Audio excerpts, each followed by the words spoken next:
40 দিনের মধ্যে গোপন অঙ্গের লোম পরিষ্কার না করলে ইবাদত কবুল হয় না, এ কথা কতটুকু সত্য? এটা আমাদের সমাজে বহুল প্রচলিত একটি বিষয় যে যদি কেউ নাভির নিচের পশম, বগলের নিচের পশম, এ সমস্ত পশম যদি কেউ 40 দিনের বেশি পরিষ্কার না করে তাহলে ওই ব্যক্তির কোনো নামাজ কবুল হবে না, ইবাদত কবুল হবে না। আসলে কি তাই? এ ব্যাপারে একটি হাদিস সহিহ মুসলিম বর্ণিত আছে। আনাস রাদিয়াল্লাহু তাআলা বর্ণনা করেছেন নবী করিম সাল্লাল্লাহু আলাইহি সাল্লাম থেকে। তিনি বলেছেন, ওয়াক্কিত লানা, আমাদের জন্য নাভির নিচের পশম ইত্যাদি এগুলো ফেলানোর সর্বশেষ সীমানা নির্ধারণ করে দেয়া হয়েছে 40 দিনকে।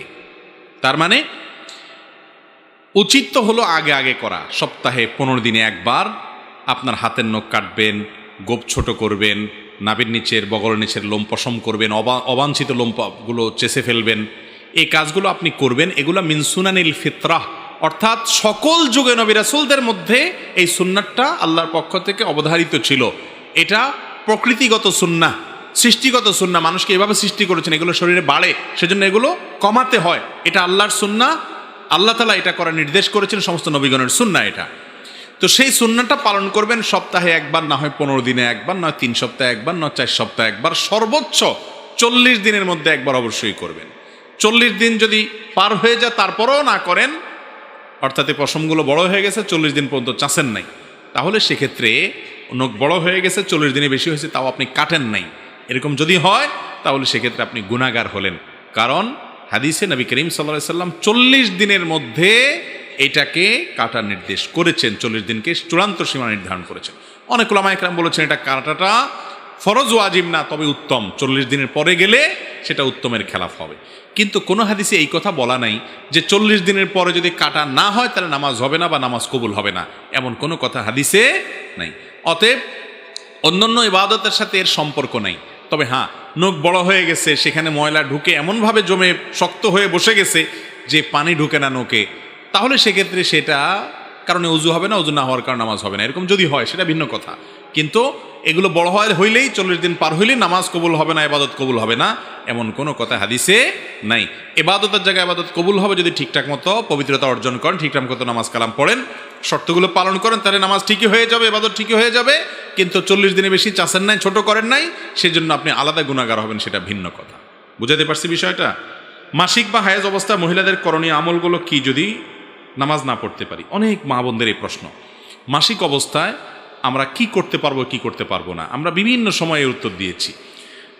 মাসিক অবস্থায় একজন মা, তিনি নির্দিষ্ট কয়েকটা কাজ ছাড়া আর সমস্ত ভালো কাজ করতে পারবেন, সমস্ত নেক আমল করতে পারবেন। যেমন তিনি নামাজ পড়তে পারবেন না, স্বামী সহবাস করতে পারবেন না, বাইতুল্লাহর তাওয়াফ করতে পারবেন না, আর তিনি ওই অবস্থায় মসজিদে প্রবেশ করতে পারবেন না মাসিক অবস্থায়। এবং জমহুর এবং সংখ্যাগরিষ্ঠ আলেমদের মতে মাসিক অবস্থায় কোরআনও তেলাওয়াত করবেন না। এছাড়া যত কাজ আছে সব তিনি করতে পারবেন। যেমন দুরূদ শরীফ পড়তে পারবেন, জিকির আজকার করতে পারবেন, আল্লাহর কাছে দোয়া কান্নাকাটি করতে পারবেন, ইসলামের বিভিন্ন বই পুস্তক, কোরআন হাদিসের বই তিনি পড়তে পারেন। কোরআন হাদিসের বই মানে কোরআনের আলোকে লেখা বই পুস্তক পড়তে পারেন। কোরআনের কোনো আয়াত দোয়ার অংশ হিসাবে পড়তে পারেন, দোয়া হিসাবে, তেলাওয়াতের অংশ হিসাবে না। তো এই জাতীয় যত কাজ কাম আছে, সৎ কাজের আদেশ দিলেন, অসৎ কাজের বাধা প্রদান করলেন, আল্লাহর কথা স্মরণ করলেন, জিকির করলেন, এগুলো সব কিছু জায়েজ আছে মাসিক অবস্থায়। এরপর প্রশ্ন হলো, ছেলেদের বাম পাজরের হাড় দিয়ে যে মেয়েটিকে সৃষ্টি করা হয়, সে মেয়েটির সাথে ছেলেটির আবার কিভাবে বিয়ে হয়? এখন যারা বহু বিবাহ বা বিবাহ বিচ্ছেদ হয় তাদের ক্ষেত্রে বিষয়টি কিরকম হবে? সুন্দর একটা প্রশ্ন। বুঝতে পারছেন প্রশ্নটা? একজন ব্যক্তির কয়েক বউ, তারটা না হয় হইলো, তার বাম পাজরের হাড় দিয়ে তার সব বউ সৃষ্টি হইল, কিন্তু আরেক মেয়ের জীবনে বিয়েই হয় নাই কারোর সাথে, তাহলে এ কার বাম পাজরের হাড় দিয়ে তৈরি হবে? আচ্ছা ভাই, এটা একটা ভুল প্রচলিত কথা যে প্রত্যেক স্বামীর বাম পাজরের হাড় দিয়া তার স্ত্রী তৈরি হয়েছে। না, ব্যাপারটা এরকম না। আল্লাহ তাআলা কোরআনে কারিমে বলেছেন, ওয়াখালাকা মিনহা যাওজাহা ওয়াবাসসা মিনহুমা রিজালান কাসীরান ওয়া নিসাআ। আদমকে আল্লাহ প্রথমে সৃষ্টি করেছেন, তার বাম পাজরের হাড় থেকে মা হাওয়াকে সৃষ্টি করেছেন, তাদের মধ্যে এটা ঘটেছে। এরপরে তাদের উভয়ের মাধ্যমে অগণিত নারী পুরুষ সৃষ্টি করেছেন, স্বাভাবিক যে প্রক্রিয়া এর মাধ্যমে। এর মাধ্যমে সবাই দুনিয়াতে আসছে। পরবর্তীতে পৃথিবীর সকল স্ত্রীরা সকল স্বামীর বাম পাজরের হাড় দিয়ে তৈরি হয় নাই। এটা একটা ভুল কথা। আমাদের দেশে মানুষ মনে করে সকল বউ তার স্বামীর বাম পাজরের হাড় দিয়ে সৃষ্টি হয়েছে। না ভাই, এটা শুধুমাত্র ঘটেছে কার বেলায়? আদম আলাইহিস সালামের বেলায়, ওনার বেলায় শুধুমাত্র ঘটেছে, বাকিদের বেলায় এটা ঘটে নাই। বাকিদের বেলায় আল্লাহ তাআলা স্বাভাবিক প্রক্রিয়ায় তাদেরকে সৃষ্টি করেছেন। বিধায় সব বউরা সব স্বামীদের বাম পাজর হাড় দিয়ে তৈরি না। তাহলে সেক্ষেত্রে যেই বেচারির স্বামী নেই, বিয়ে হয় নাই জীবনে, এই কার পাজর হাড় দিয়ে তৈরি? এরপরে প্রশ্ন হলো, মেয়েকে পছন্দ হয়েছে আমার, একটি মেয়েকে পছন্দ হয়েছে আমার, এখন আমি প্রাপ্তবয়স্ক নয়, অর্থাৎ 17 বছর, এবং আমার পরিবারও রাজি হবে না, এক্ষেত্রে করণীয় কি? ভাই শুনেন, আপনি এখনো ছোট মানুষ, আপনি মনে করতেছেন এখনো বিয়ের উপযুক্ত হন না, ইনকাম করেন না, পয়সা কড়ি কামান না, তো আপনি এখন এত আগে থেকে চয়েস করে রাখবেন কেন? এটা তো একটা রোগ। এটা একটা কি রোগ? আগে থেকে কেন চয়েস করে রাখবেন?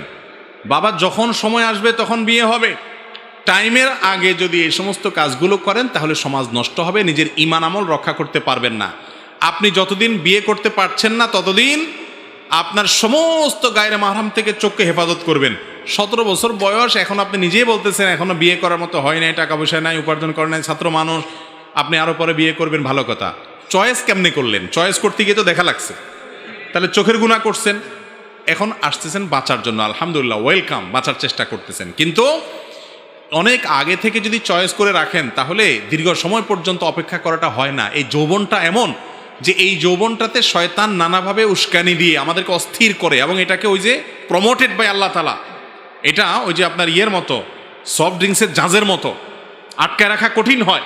আগে থেকে যদি বিয়ে করবেন আরও 5 বছর পরে, আপনি এখনো বাচ্চা মানুষ, এখনই চয়েস করে ধুয়ে দিছেন, এই এত বছর আপনি টিকবেন কেমনে? শয়তান আপনাকে টিকতে দিবে। এই জন্য আগে থেকে চয়েস করবেন না, এগুলো ভুল কথা। সময় হলে সব কিছুই হবে। এখন পড়াশোনা মনোযোগ দেন। এবং যত প্রকার বিয়ের আগের প্রেম ভালোবাসা বলে, এগুলো প্রেম ভালোবাসা না, এগুলো সব স্বার্থের সম্পর্ক। এগুলো সব কিসের সম্পর্ক? মেয়েরা বোঝে না, বোকা। ছেলেদের আপনার ওই নরম নরম কথায়, আপনার ওই বাটপারি চিটারে চিঠিপত্রে মেসেজে গলে গিয়ে নিজের সর্বস্ব দিয়ে দেয়, এরপরে সর্বনাশে পরে বলে যে অমুক আমার সর্বনাশ করছে। আপনারা বিশ্বাস করতে বলছে কেডা? বিয়ের আগে যে প্রেম হয় এগুলো সব বাটপারি। এটাতে হয়তো তার অন্তরে বাটপারি নাই, হয়তো সে মানে সত্যিই তাকে ভালো লেগেছে, সেজন্য ভালোবেসেছে। এই ভালোবাসাটা স্বার্থের জন্যই হয় এবং নিছকই স্বার্থের জন্য হয়। বিয়ের পরে যে ভালোবাসা হয় সেখানে পারস্পরিক লেনদেন থাকে, ঠিক আছে, কিন্তু সেখানে আল্লাহর বিধানের আলোকে হওয়ার কারণে এক ধরনের কমিটমেন্ট থাকে, সামাজিক কমিটমেন্ট থাকে, দুর্ঘটনা কম থাকে, বেঈমানি কম হয়। আর এই যে প্রেম যেটার নাম দিয়েছেন আপনারা, অবৈধ ভালোবাসা, হারাম সম্পর্ক, এগুলো তো 2 নম্বরই বেশি হয় না, 1 নম্বরই বেশি হয়। এক একটা 5টা 6টা ছেড়ে 7টা ধরছে, 8টা ধরছে, এই রোগগুলো এখন চলতেছে কি চলতেছে না? তা আপনি নিজেই বুঝেন যেটা পুরোটাই একটা চিটারি বাটপারি, আমি কেন নিজেকে অযথা নষ্টামির পথে নিচ্ছি? এই জন্য বিয়ের যথেষ্ট আগে থেকে পছন্দ করে রাখা এগুলো ভালো কিছু না। এগুলোর মাধ্যমে জেনার দিকে মানুষ চলে যায়। আগে থেকে কোনো পছন্দ নাই, সব বাদ। নতুন করে হালখাতা করে সোজা পথে চলেন, পড়ালেখা করেন, ক্যারিয়ার গড়েন, চাকরি বাকরি করেন, উদ্যোক্তা হন, ব্যবসা বাণিজ্য করেন, কাজের দিকে মনোযোগ দেন। যখন সময় হবে বিয়ে তখনই হবে। আরে ভাই, এখন মেয়েদের পিছে যে মেয়ে পছন্দ করে থুইছেন, মনে করছেন এটা কেউ নিয়ে যাবে, দখল রাখতে হবে, চেষ্টা করতেছেন। আপনার এই কুবুদ্ধি দিছে কে মিয়া? আপনি চাকরি করেন, ব্যবসা করেন, পয়সা কামাই করেন, পড়ালেখা করেন, স্ট্যান্ড করেন, ভালো রেজাল্ট করেন, ক্যারিয়ার গড়েন, ওই মেয়ের বাপরা সব সিরিয়াল ধরবে। আপনি এখন যে মেয়ের পিছে ঘুরতেছেন, ওই মেয়ের পিছে না ঘুরে পড়ালেখা করেন, বই পুস্তকের দিকে ঘুরেন, কাজ কামের দিকে মনোযোগ দেন, স্টাবলিশ করেন নিজেকে। তখন দেখবেন যে ওই মেয়ে তো মেয়ে, ওই মেয়ের সাথে কত ভালো ভালো মেয়েরা সিরিয়াল ধরে আপনার লাইন পাবে না। এই জন্য এই সমস্ত শয়তানের ফাঁদে পা দিবেন না। বড় ভাইয়ের আগে ছোট ভাইয়ের বিয়ে করা কি জায়েজ আছে যদি বড় ভাই উপযুক্ত হয়েও বিয়ে না করে? এটা অনেক তরুণদের প্রশ্ন। ছোট ভাই যারা বিয়ের উপযুক্ত, বেচারাদের আগে রাস্তা ক্লিয়ার নাই যাদের, অর্থাৎ বড় ভাই বিয়ে করে নাই আর কি, তো এই বেচারারাই বিপদে আছে। দেখেন, এটা আসলে কোনো বিপদ না, মানে মজার বিষয়, কাকতালীয়ভাবে আমি নিজেও আমার বড় ভাইয়ের আগে বিয়ে করছি। অতএব মাসালার উত্তর তো এমনি পেয়ে গেছেন নাকি? আচ্ছা, ব্যাপারটা হচ্ছে কি শুনেন, বিয়ে শাদী, হজ, ওমরা এগুলো সব নির্ভর করে বেশিরভাগ ক্ষেত্রে আর্থিক সঙ্গতির উপরে, তাই না? একজন মানুষ যখন শারীরিকভাবে সক্ষম, ফিজিক্যাল সক্ষম, উনি বিয়ে করার বয়স হয়েছে, উপযুক্ত হয়েছেন, প্রাপ্তবয়স্ক হয়েছেন, বালেগ হয়েছেন, বিয়ে করার মতো বয়স তার হয়েছে, এর পাশাপাশি তার স্ত্রীর মহারণা দেওয়ার ক্ষমতা আছে, বরণ পোষণ দেওয়ার একটা ব্যবস্থা, মেহনত ডাল ভাতের ব্যবস্থা অন্তত করতে পারে, সে বিয়ে করবে। এখন কোনো কারণে হয়তো আমার বড় ভাই বেচারার সেই অ্যাবিলিটি হয় নাই, আর্থিক অ্যাবিলিটি আমার অনেক আছে, তাহলে এখন যদি সমাজ বলে না বড় ভাইয়ের বিয়ের আগে তোমার বিয়ে হবে না, এমনকি মেয়েদের ক্ষেত্রে এটা করা হয়, তাহলে এই সমাজ ভুল পথে আছে, এটা কোনো সঠিক কাজ না। তবে হ্যাঁ, ছোট ভাইয়ের যদি অনেক পয়সা কড়ি থাকে তাহলে বেচারা কিছু পয়সা কড়ি দিয়া বড় ভাইকে বিয়ে করে দেওয়া উচিত। আর যদি ওরকম পয়সা কড়ি না থাকে, আমার মতো গরিব হয়, তাহলে সে নিজে বিয়ে করাতে কোনো অসুবিধা নাই। মুরব্বীরাও এক্ষেত্রে কার্পণ্য করবেন না, বাধা তো মুরব্বীরা দেয় বেশিরভাগ, যুবকরা তো করতে চায়। অতএব মাসালা মুরব্বীদের বুঝতে হবে ভালো করে যে আপনার বড় ছেলের আগে মেজো ছেলে বা ছোট ছেলে যদি বিয়ে করে, শরীয়তে সেটা খারাপ কোনো কিছু না। আমাদের সমাজের একটা সমস্যা কি জানেন, আকামা জিনিসগুলোকে ধরে খারাপ মনে করে, আর যেগুলোরে খারাপ মনে করা দরকার ওগুলো দোষী কিছু মনে করতেছে না। যৌতুক আনতেছে সেটাকে খারাপ কিছু মনে করতেছে না, ঠিক না? আবার ছোট ছেলে আগে বিয়ে করছে, বিধবা মহিলা বিয়ে করছে, তালাকপ্রাপ্ত মহিলা বিয়ে করছে, তাহলে সেটাকে খারাপ মনে করতেছে। সমাজটাই নষ্ট হয়ে গেছে, ঠিক না? ঠিক, যেটারে খারাপ মনে করা দরকার সেটাকে খারাপ মনে করতেছে না, যেটা ভালো কাজ সেটাকে কি মনে করতেছে, খারাপ মনে করতেছে। অতএব বড় ভাইয়ের আগে ছোট ভাই, বড় বোনের আগে ছোট বোনের বিয়ে হওয়াতে শরঈ দৃষ্টিকোণ থেকে কোনো অসুবিধা নাই। তবে হ্যাঁ, এই ক্ষেত্রে অভিভাবকরা এবং ছোট ভাইয়েরা বড় ভাই বড় বোনের বিয়ের ব্যাপারে আন্তরিক হওয়া উচিত, চেষ্টা করা উচিত, সহযোগিতা করা উচিত, এবং এক্ষেত্রে প্রয়োজনে বড় ভাইকে বিয়ের জন্য হেল্প করা উচিত, সেটা ভিন্ন বিষয়। কিন্তু তাই বলে কোনো কারণে বড় ভাইয়ের বিয়ে হচ্ছে না, এরকম হয় অনেক, যে ওই ছোট ভাই বেচারা বুড়ো হয়ে যাচ্ছে বড় ভাইয়ের বিয়ের জন্য, এরকম জায়েজ নাই।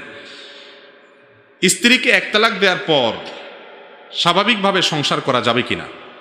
এক তালাক দেওয়ার পর যদি ইদ্যত পালন না হয়, 3 মাস যে পার হবে, এই ইদ্যত যদি পালন না হয়, ইদ্যতের মধ্যে যদি থাকে, তাহলে স্বামী এক তালাক স্ত্রীকে দিলেও প্রত্যাহার করতে পারে।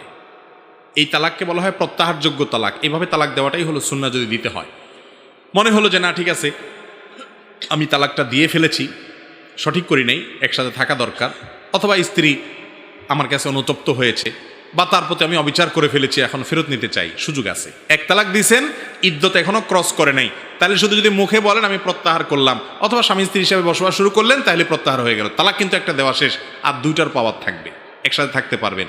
এটাকে বলা হয় প্রত্যাহারযোগ্য তালাক। অনেক সময় অনেকে 3 তালাক দেওয়ার পরে এসে বলে হুজুর একটু তওবা পড়াই দেন। তওবায় কাজ হবে? 3 তালাক দেওয়া আর চুরি ভরা একই সমান। একবার এক তালাক দিলেন, আবার এক তালাক দিলেন, আবার অনেকে 3 না 300 তালাক দেওয়া শেষ, কয়দিন পর পরই তালাক দেয়। এরপর এসে বলে হুজুর একটু তওবা টবা পড়াই দেন। বাইতুল মুকাররম না, শুধু হারাম শরীফের ইমাম সাহেব এসেও যদি তওবা পড়ায়, এই তালাকার জোড়া লাগবে না। এটা মানুষত্বার মতো ডেঞ্জারাস বিষয়। আমি সব জায়গায় বলি, যারা বিয়ে করেন না যুবক আর যারা বিয়ে করেছেন, সবার জন্য দরকারি কথা, আল্লাহর ওয়াস্তে স্ত্রীর সাথে যত যাই হোক, যত ঝগড়া হোক, পারলে দুজন ঠুসাঠুসি ঘুষাঘুষি যা পারেন করেন, শহীদ হয়ে যান, ধাক্কাধাক্কি করেন, 2-4টা বকাঝাকি দেন। আমি বলতেছি না মারামারি করতে, মানে কথার কথা আর কি, লাগলে অদ্দূর পর্যন্ত যান, কিন্তু তালাকটা মুখ দিয়ে বাইর করেন না। এটা ডেঞ্জারাস, পরে চোখে হাত দিয়ে কাঁদবেন সারা জীবন। বেশিরভাগ লোক রাগের মাথায় তালাক দিয়ে পরে আয়সা কান্নাকাটি করে। আবার অনেকে মাস আল্লাহ দেয়, রাগের মাথায় তালাক দিলে তালাক হয় না। এটা ভুল কথা ভাই। মানুষ কি মহব্বতের চোটে তালাক দেয়? মানুষ কি বলে যে তোমাকে আমার এত ভালোবাসি, আমি যে ভালোবাসার চোটে আমি তোমাকে তালাক দিয়ে দিলাম, এরকম বলে কেউ? তাইলে রাগের মাথায় তো তালাক দেয়। রাগের মাথায় তালাক দিলে তালাক হবে না বলছে কে? হ্যাঁ, রাগের মাথায় তালাক দিলেও সেটা সুচিন্তিতভাবে, ভালো করে ভেবে চিন্তে একজন আলেমের কাছে যাবেন। তালাক মুখের দিয়ে বাইর করার আগে একজন ভালো আলেমের কাছে যাবেন, মুফতি সাহেবের কাছে যাবেন, যাই বলবেন মুফতি সাহেব এই বউর সাথে আমার আর চলবে না, আর থাকবো না, আমি একবার ডিসিশন নিয়ে নিছি, না রাস্তা আলাদা করে ফেলবো, কোনোভাবেই হবে না, তালাক দেবো। এখন বলেন কেমনে দেব? তখন মুফতি সাহেব আপনাকে সিস্টেম বলে দিবে। এমন সিস্টেম বলবে, তালাক নেওয়ার পর কোনো কালে আফসোস হয়েছে আবার ফেরত আনতে চান, সুযোগ থাকবে। আর যদি এমন মারেন তালাক যে আর নেওয়ার রাস্তা না থাকে, তাহলে হুজুরে তওবা পড়ায় লাভ হবে না। মেয়ে বিয়ে দেওয়ার জন্য অনেকেই সাহায্য চায়, কিন্তু আমরা জানি সে ওই টাকা দিয়ে যৌতুক দিবে, তখন আমরা তাদেরকে সাহায্য করা কি উচিত হবে? যৌতুক নেওয়া এটা কি সওয়াবের কাজ না গুনাহের কাজ? গুনাহের কাজ। কেমন গুনাহ? হারাম এবং কবিরা গুনাহ। এই যৌতুকের প্রথা গোটা বাংলাদেশেই আছে, আপনাদের এই অঞ্চলেও আছে, বরং কোনো কোনো ক্ষেত্রে একটু বেশি আছে। আপনারা নাখোশ হয়েছেন কোনো? এই কথা আমি সব জায়গায় বলি, বিভিন্ন জায়গায় বলি। একজন বাবা তার একটা মেয়েকে জন্মের পর থেকে তিল তিল করে বহু কষ্ট করে গড়ে তোলে, বিয়ের উপযুক্ত করা পর্যন্ত হাজার হাজার টাকা, লক্ষ লক্ষ টাকা ব্যয় করে কি করে না? এই মেয়ের মা অনেক কষ্ট করে তাকে গর্ভে ধারণ করেন, ভূমিষ্ঠ হওয়ার পর দুগ্ধদান করেন, ছোটবেলায় লালন পালন করেন, ডাক্তার দেখিয়ে চিকিৎসা করিয়ে অসুখ বিসুখ হলে তাকে সুস্থ রাখার চেষ্টা করেন, পড়ালেখা করান, আদব তরবিয়ত শেখান, ভরণ পোষণ দিয়ে তার পেছনে টাকা পয়সা, মায়া, মমতা, ভালোবাসা দিয়ে তিল তিল করে তাকে বিয়ের উপযুক্ত করে গড়ে তোলেন। আপনি একজন ছেলে, আপনি যে কবুল বলে কয়েকজন মুরব্বীর সাথে নিয়ে বিয়ে করে মেয়েটাকে তুলে নিয়ে আসলেন। কয়দিনের জন্য আনছেন? কয় মাসের জন্য? সারা জীবনের জন্য। তাহলে মেয়েটার মা বাবা জন্ম থেকে নিয়ে, জন্মের আগে থেকে নিয়ে, গর্ভধারণ করা থেকে নিয়ে কষ্ট সহ্য করে তিল তিল তিল তিল করে এই সম্পদ গড়ে তুলেছে, পড়ালেখা করিয়েছে। সে পড়ালেখা করে শিক্ষিত হয়েছে। শিক্ষিত হওয়ার পর আপনি যে বিয়ে করে নিয়ে আসলেন, এখন তার শিক্ষাটা কার উপকারে আসলো? আপনার না তার বাপ মার? কেমনে আপনার আসছে? কারণ সে পড়ালেখা করে আপনার ছেলে মেয়ে পড়াচ্ছে, আপনার বংশধরদের শিক্ষিত করতেছে, আপনার পরিবারে তার শিক্ষার উপকারিতা পাচ্ছে, কারণ সে তো আপনার বাড়িতে চিরকালের জন্য চলে আসছে।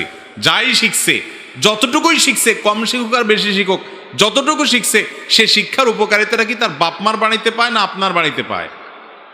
বড় করে দিছে বাপ মা, উপকারটা কি আপনার বাড়িতে মানুষ পায় না তার বাপের বাড়ির মানুষ পায়? কথা বুঝেন নাই আপনারা আমার? তাহলে যেই মেয়েকে তার বাপ মা তিল তিল করে গড়ে তুলে তার পেছনে অনেক পয়সা করে ঢেলে তাকে মানুষ করেছে কষ্ট করে, সেই মেয়েটাকে সারা জীবনের জন্য আপনার হাতে তুলে দিল। আপনি বলতেছেন কি যে এখন মেয়ে দিলে তো হবে না, সাথে একটা মোটরসাইকেল দেওয়া লাগবে, বিদেশে যাওয়ার ভিসা দিতে হবে, টেলিভিশন দিতে হবে, ফ্রিজ দিতে হবে, নগদ টাকা দিতে হবে, তাহলে ফার্নিচার দিতে হবে। এই যে কাজটা আপনি করলেন, কোরআন হাদিসের কথা একটু পরেই আসি।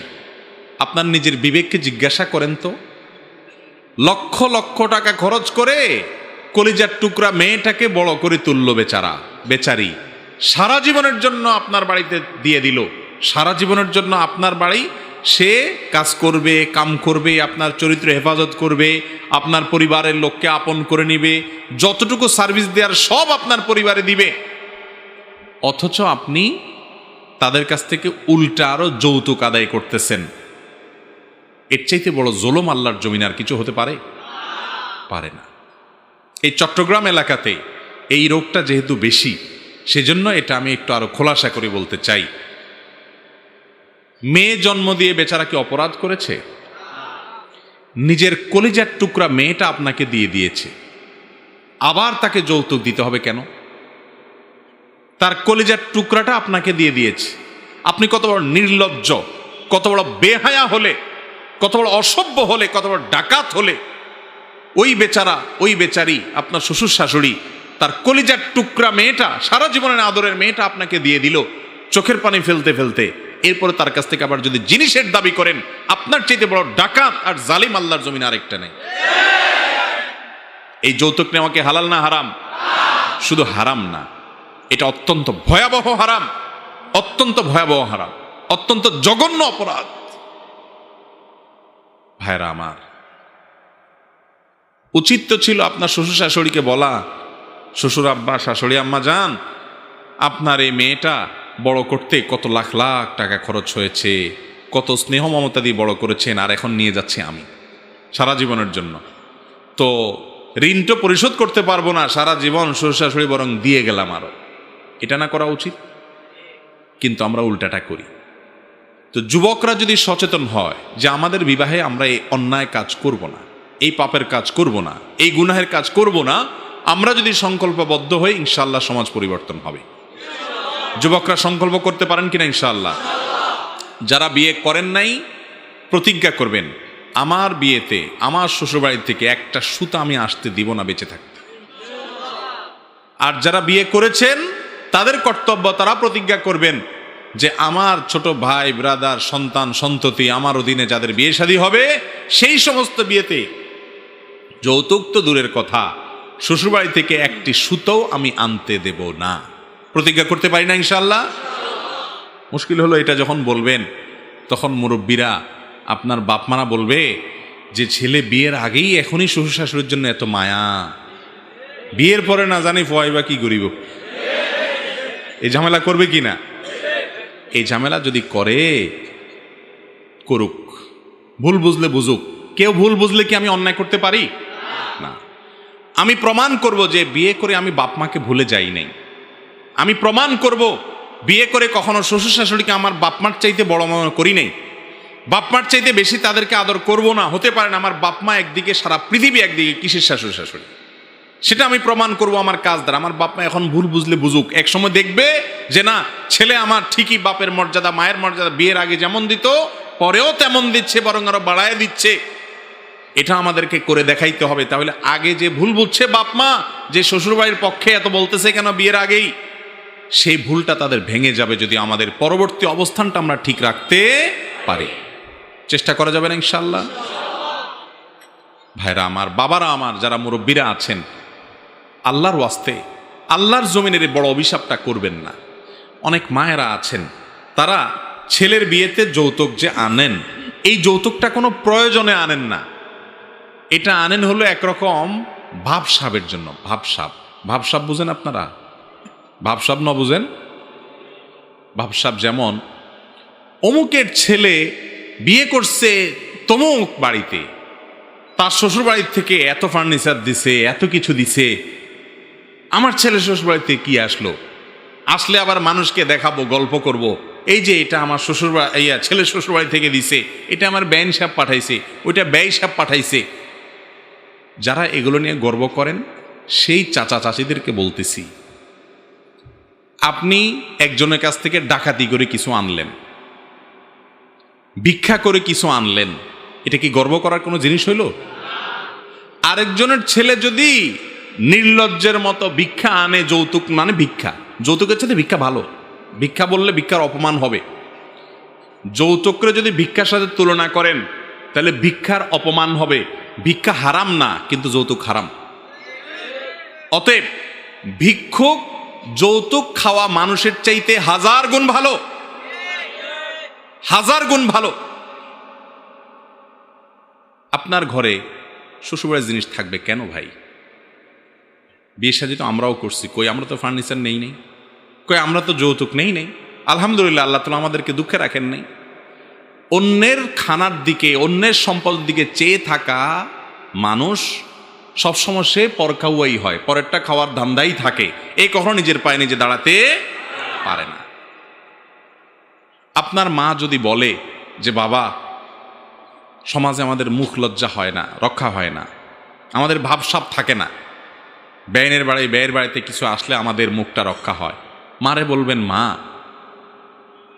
যৌতুক নেওয়া হারাম, অন্যায়। নবী করিম সাল্লাল্লাহু আলাইহি সাল্লাম বলেছেন, ফাবিমা তাখুযু মাল আখি, আপনি মুসলমান, আল্লাহর প্রতি ঈমান আনছেন, তাহলে আপনি কারোর কাছ থেকে 10টা টাকা নিতে হলে, একটা জিনিস নিতে হলে আপনার বিবেককে জিজ্ঞাসা করতে হবে কিসের বিনিময়ে নিলাম আমি, কিসের বিনিময়ে? আপনার শ্বশুর বাড়ির থেকে আপনার কিসের পাওনা আছে আমাকে বুঝান। কি কারণে নিবেন? ফার্নিচার নিবেন, মোটরসাইকেল নিবেন, ভিসার টাকা আদায় করবেন, দাবি করবেন, ক্যাশ টাকা নিবেন, জিনিসপত্র নিবেন? ঈদের সময় সেমাই চিনি, কোরবানিদের সময় গরুর রান, গরুর কল্লা, আর রমজান মাসের সময় ইফতারি। এই রোজা আপনি রেখে কি লাভ হবে? ডাকাতির জিনিস দিয়ে ইফতারি করে? ডাকাতির জিনিস দিয়ে ইফতারি করে কি লাভ হবে? এই যৌতুক নামক অভিশাপের বিরুদ্ধে সংগ্রাম চালাবো তো আমরা ইনশাআল্লাহ। ভাইরা আমার, আপনার শ্বশুর বাড়ি থেকে আপনার মা যদি আনতে বলে, বলবেন যে মা, তাদের বাড়ি থেকে আমরা যে কিছু আশা করতেছি, যে ঈদের সময় এটা দিবে, শীতকালে পিঠা দিবে, ফলের সময় ফল পাঠাইতে হবে, শীতের সময় মোয়ের মোয়া পাঠাইতে হবে, এই যে জিনিসগুলো দিতে হবে, কি কারণে তাদের দিতে হবে? তারা আমাদের কাছে কি দেনা হয়েছে? আমরা কি কারণে পাওনা হয়েছি? কোনো টাকা পাবো, পয়সা পাবো, কি কারণে পাওনা হয়েছি? কোনো কিছু পাওনা আছে শ্বশুরবাড়ির কাছে? বরং দেনা আছে, আছে না নাই? তাদের মেয়েটা দিয়ে দিছে, একটা মেয়ের দাম কত, একটা মানুষের দাম কত, গোটা মানুষটা দিয়ে দিছে, পাওনা আছে। এই জন্য শরীয়ত বলছে মহারণা দাও, মহারণা। এখন মহারণা ধরেন 50 লাখ 5 টাকা দেন না 2 পয়সাও, বাসরের রাতে হাত পা ধরে মাপসান বেহায়ার মতো, আবার যায় শ্বশুরবাড়িতে দাঁড়ায় থাকেন যৌতুকের জন্য। আপনাকে বিয়ে করতে বলছে কে? আমরা প্রতিজ্ঞা করতে পারবো না ইনশাআল্লাহ? আমরা কেউ যৌতুক খাবো না, যৌতুক খাবো না। কিন্তু প্রশ্নে যে জিনিসটা আসছে, যে একজন বাবা তিনি তার মেয়েকে বিয়ে দিবেন, এই জন্য সহযোগিতা চান আমাদের সমাজে, চান কি চান না? এটা তো উল্টা হয়ে গেল ভাই। দরকার ছিল ছেলের বাবা হাত পাতবে মানুষের কাছে, যে বাবারে আমার ছেলেটা বিয়ে করবে, বিয়ে করতে এতগুলা মোহর দেওয়া লাগবে, অলিমা খাওয়াইতে হবে মানুষকে, অনেক ক্ষয় খরচ আছে, বউয়ের আপনার সাজগোজের জিনিসপত্র কিনতে হবে, তো ওর যা আছে তা দিয়া হয় না। আত্মীয় স্বজন, আপনারা বন্ধু বান্ধবরা, আপনারা একটু কিছু হেল্প করেন যাতে বিয়েটা করতে পারে। এই হাত পাতার কথা তো ছেলের বাপের, ঠিক না? ঠিক। মেয়ের বাপ কি দুঃখে হাত পাতবে? বেচারার খরচটা কোথায়? শরীয়তে বিয়েতে মেয়ের বাপের 2 পয়সা খরচের কোনো অপশনই নেই, কোনো অপশন নেই। মেয়ে বিয়ে দিতে ইসলামের শরীয়ত অনুযায়ী 2 পয়সার কোনো খরচ নাই, 2 পয়সা কোনো খরচ নেই। কোন খরচ আছে আমাকে আপনি দেখান। মোহর দেওয়া লাগে মেয়ের বাপের? মেয়ের মোহর দেওয়া লাগে? মেয়ের বাপের কোনো খানা আয়োজন করতে হয়? না, না তো বলতেছেন, না তো ইসলামে, না না আপনার সমাজে কি শুধু হানি? আরে বাপরে বাপ, আহা, দর কষাকষি হয় অনেক এলাকায় না? বিয়ের আগে দর কষাকষি। আমাদের 500 জন লোক যাবে, তো মেয়ের বাবার পক্ষ থেকে বলে না এতজন আপনার একটু কমায় আসেন। ছি ছি ছি ছি ছি, আহা, লজ্জা শরম বলতে কিছু আছে? খাইতে যাবেন, 300 লোক নিয়ে যাবেন, 500 লোক নিয়ে যাবেন, বার্গেনিং করে সংখ্যা বাড়াইতে আছেন, অর্থাৎ আপনার কাছে ভিক্ষুকের পরিমাণ অনেক, খানার অভাবে থাকা মানুষের পরিমাণ অনেক, যে খানা চোখে দেখে নাই। এই জন্য আমার 500 বেহায়া আছে, 500 ভিখারি আছে, 500 খানা চোখে দেখে না এরকম আছে। আপনি ফিগার বাড়াইতেছেন মানে আপনি নিজেকে ছোট করতেছেন। যত ফিগার বাড়াইতেছেন তত নিজেকে। আমার বিয়ের সময় আমার শাশুড়িকে আমরা জানাইছি যে আমার 3 জন মানুষ আসবে, আমি নিজে বিয়ে করতে যাব, আমার বাপ যাবে, আমার মামু যাবে, 2 জন সাক্ষী লাগবে, তারা যাবে, আর তৃতীয় কোনো মানুষ যাবে না। আমার শাশুড়িরা বলে এটা কোনো কথা, কমপক্ষে 10 জন মানুষ আসেন। পরে বললাম ঠিক আছে, যেহেতু মন খারাপ করে ফেলতেছে এই জন্য 10 জন মানুষ গেছি আলহামদুলিল্লাহ। অলিমা, আমি বিয়ে করছি, খুশির সংবাদ, একটা আস্ত মানুষ আরেকজনের সংসার থেকে তুলে নিয়ে আসলাম, এর চেয়ে বড় খুশির খবর কি? খুশির ছোটে আমি মানুষকে খাওয়াইছি, অলিমা করাইছি, এটা হলো সুন্নাত, এর নাম হলো ইসলাম।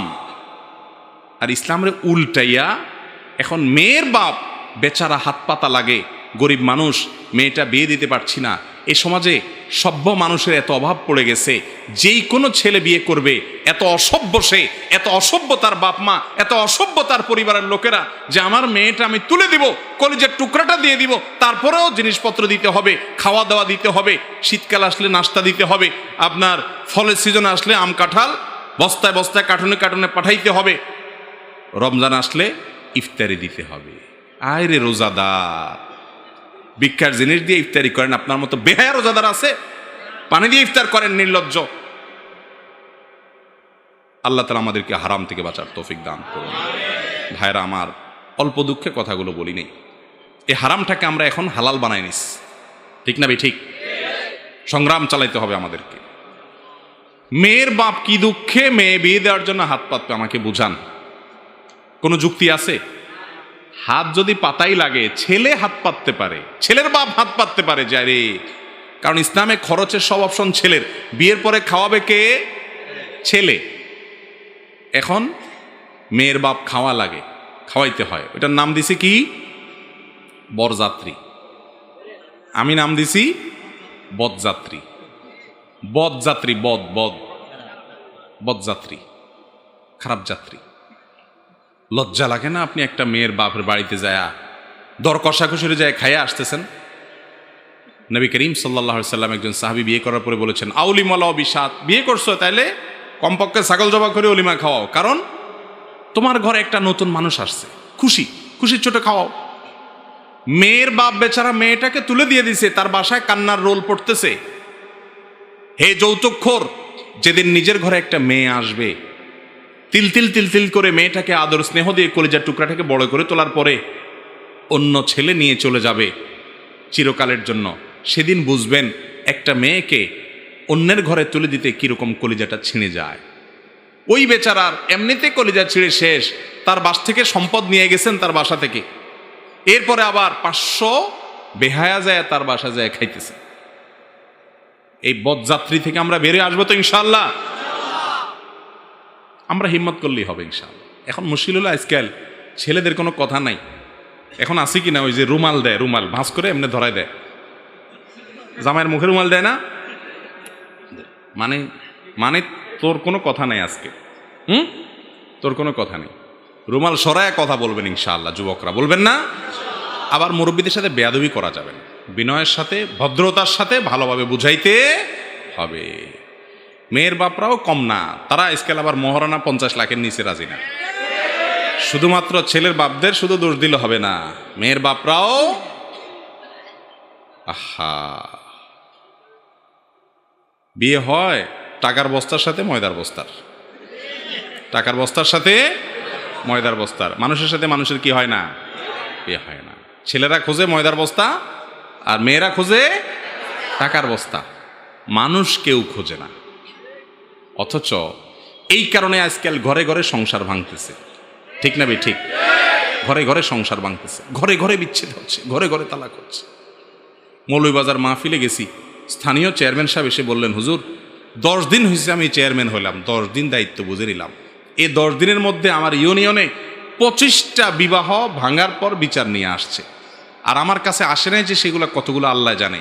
একটা ইউনিয়নে যদি এরকম অবস্থা হয়, 10 দিনের মধ্যে সারা দেশে সংসারগুলোতে আল্লাহর গজব নাজিল হয়ে গেছে। স্বামী স্ত্রীর কোনো বনিবনা নাই, তালাক হয়ে যাচ্ছে, অশান্তি, পরকিয়া। কারণ অনেক, এর ভিতরে একটা বড় কারণ হলো যে কেউই মানুষের সাথে মানুষের বিবাহ চাচ্ছে না, সব ওই আয়টার বস্তা, ময়দার বস্তা আর টাকার বস্তা এগুলোর সাথে হচ্ছে। আমরা এই সমস্ত অযৌক্তিক কর্মকাণ্ড থেকে বেরিয়ে এসে কোরআন এবং হাদিসের আলোকে আমাদের দাম্পত্য জীবন গড়ে তুলব তো ইনশাআল্লাহ। আল্লাহ তাআলা আমাদেরকে তৌফিক দান করুন। মেয়ের বাবারা মোটা অঙ্কের মহারণা চাইবেন না, মোটা অঙ্কের মহারণা দাবি করবেন না। এখন কথা হলো, কোনো মেয়ের বাবা তার মেয়ে বিয়ে দিতে পয়সা ছাড়া বিয়ে হয় না, গোটা সমাজ নষ্ট হয়ে গেছে, এরকম যদি হয়, সেই মেয়ের বাবা কন্যাদায়গ্রস্ত বলে। কন্যাদায়গ্রস্ত শব্দটা খেয়াল করেন, মানে মেয়ে জন্ম দিয়ে বেচারা একটা বিপদে পড়ে গেছে। এটা তো জাহিলি যুগের, মূর্খ যুগের, আইয়ামে জাহিলিয়াত যুগের মানুষদের মধ্যে ছিল যে মেয়ে সন্তান হলে তার জন্য বিপদের কারণ ছিল। আপনি তো সেই ধর্মের অনুসারী, যেই ধর্মে নবী করিম সাল্লাল্লাহু আলাইহি সাল্লাম বলেছেন, কোনো বাবা 2টা মেয়ে সন্তানকে যদি লালন পালন করে, সূত্র সঠিক পাত্রস্থ করে, তাদের প্রতি সদাচরণ করে, শুধু মেয়ে সন্তান আলাদা লালন পালন করলে তাদের ফজিলত হলো, তার জন্য জান্নাতের গ্যারান্টি আছে। ছেলে 1 ডজন পারলেও এই ফজিলত নাই। সেই ধর্মের অনুসারী আপনি, তাহলে সেখানে কন্যাদায়গ্রস্ত হবে কেন? যদি হয় যেমনটি আমাদের সমাজে আছে, অনেক গরিব বাবা টাকা ছাড়া মেয়ে বিয়ে দিতে পারবে না, বেচারার টাকা নাই, তাহলে তাকে যদি আপনি টাকা দেন, সেই টাকা দিয়ে যদি সে যৌতুক দেয়ও, তারপরও আপনার এর দেওয়াটা জায়েজ হবে। কারণ যিনি যৌতুক দিচ্ছেন তিনি বাধ্য হয়ে দিচ্ছেন, এরকম পরিস্থিতিতে তার জন্য দেওয়াটা গুনাহ হবে না, কারণ সে তো মাজলুম, তাকে তো বাধ্য করা হচ্ছে দিতে। বিধায় আপনি তার মেয়ের বিয়েতে সহযোগিতা করলে, টাকা পয়সা দিলে আপনার গুনাহ হবে না। এরপরে প্রশ্ন হলো, নির্বাচনকে কেন্দ্র করে চাঁদা নেওয়ার উদ্দেশ্যে নির্বাচনের আগে ধর্মীয় সভা হবে বলে ঘোষণা করে চাঁদা নেওয়া কি জায়েজ আছে? সব চাঁদাবাজের সমাজ আমাদের। ওয়াজ মাহফিলের ধান্দা যদি হয় চাঁদা কালেকশন, তাহলে এই ওয়াজ মাহফিল থেকে মানুষের কোনো সওয়াব হবে না, লাভ হবে না। ইলেকশন চলতেছে, মাহফিল দরকার হইলেও দিতেছেন, দরকার না হইলেও দিতেছেন। কেন? যে ক্যান্ডিডেট কতগুলা দাঁড়াইছে সবগুলার থেকে টাকা খাবো। তাহলে তো আপনি তো ওই চাঁদাবাজদের চাইতে বড় চাঁদাবাজ। হ্যাঁ, তারা নির্বাচিত হয়ে কি খাবে না খাবে, আপনি তার চাইতে বড় ডাকাতি করলেন আগে থেকে।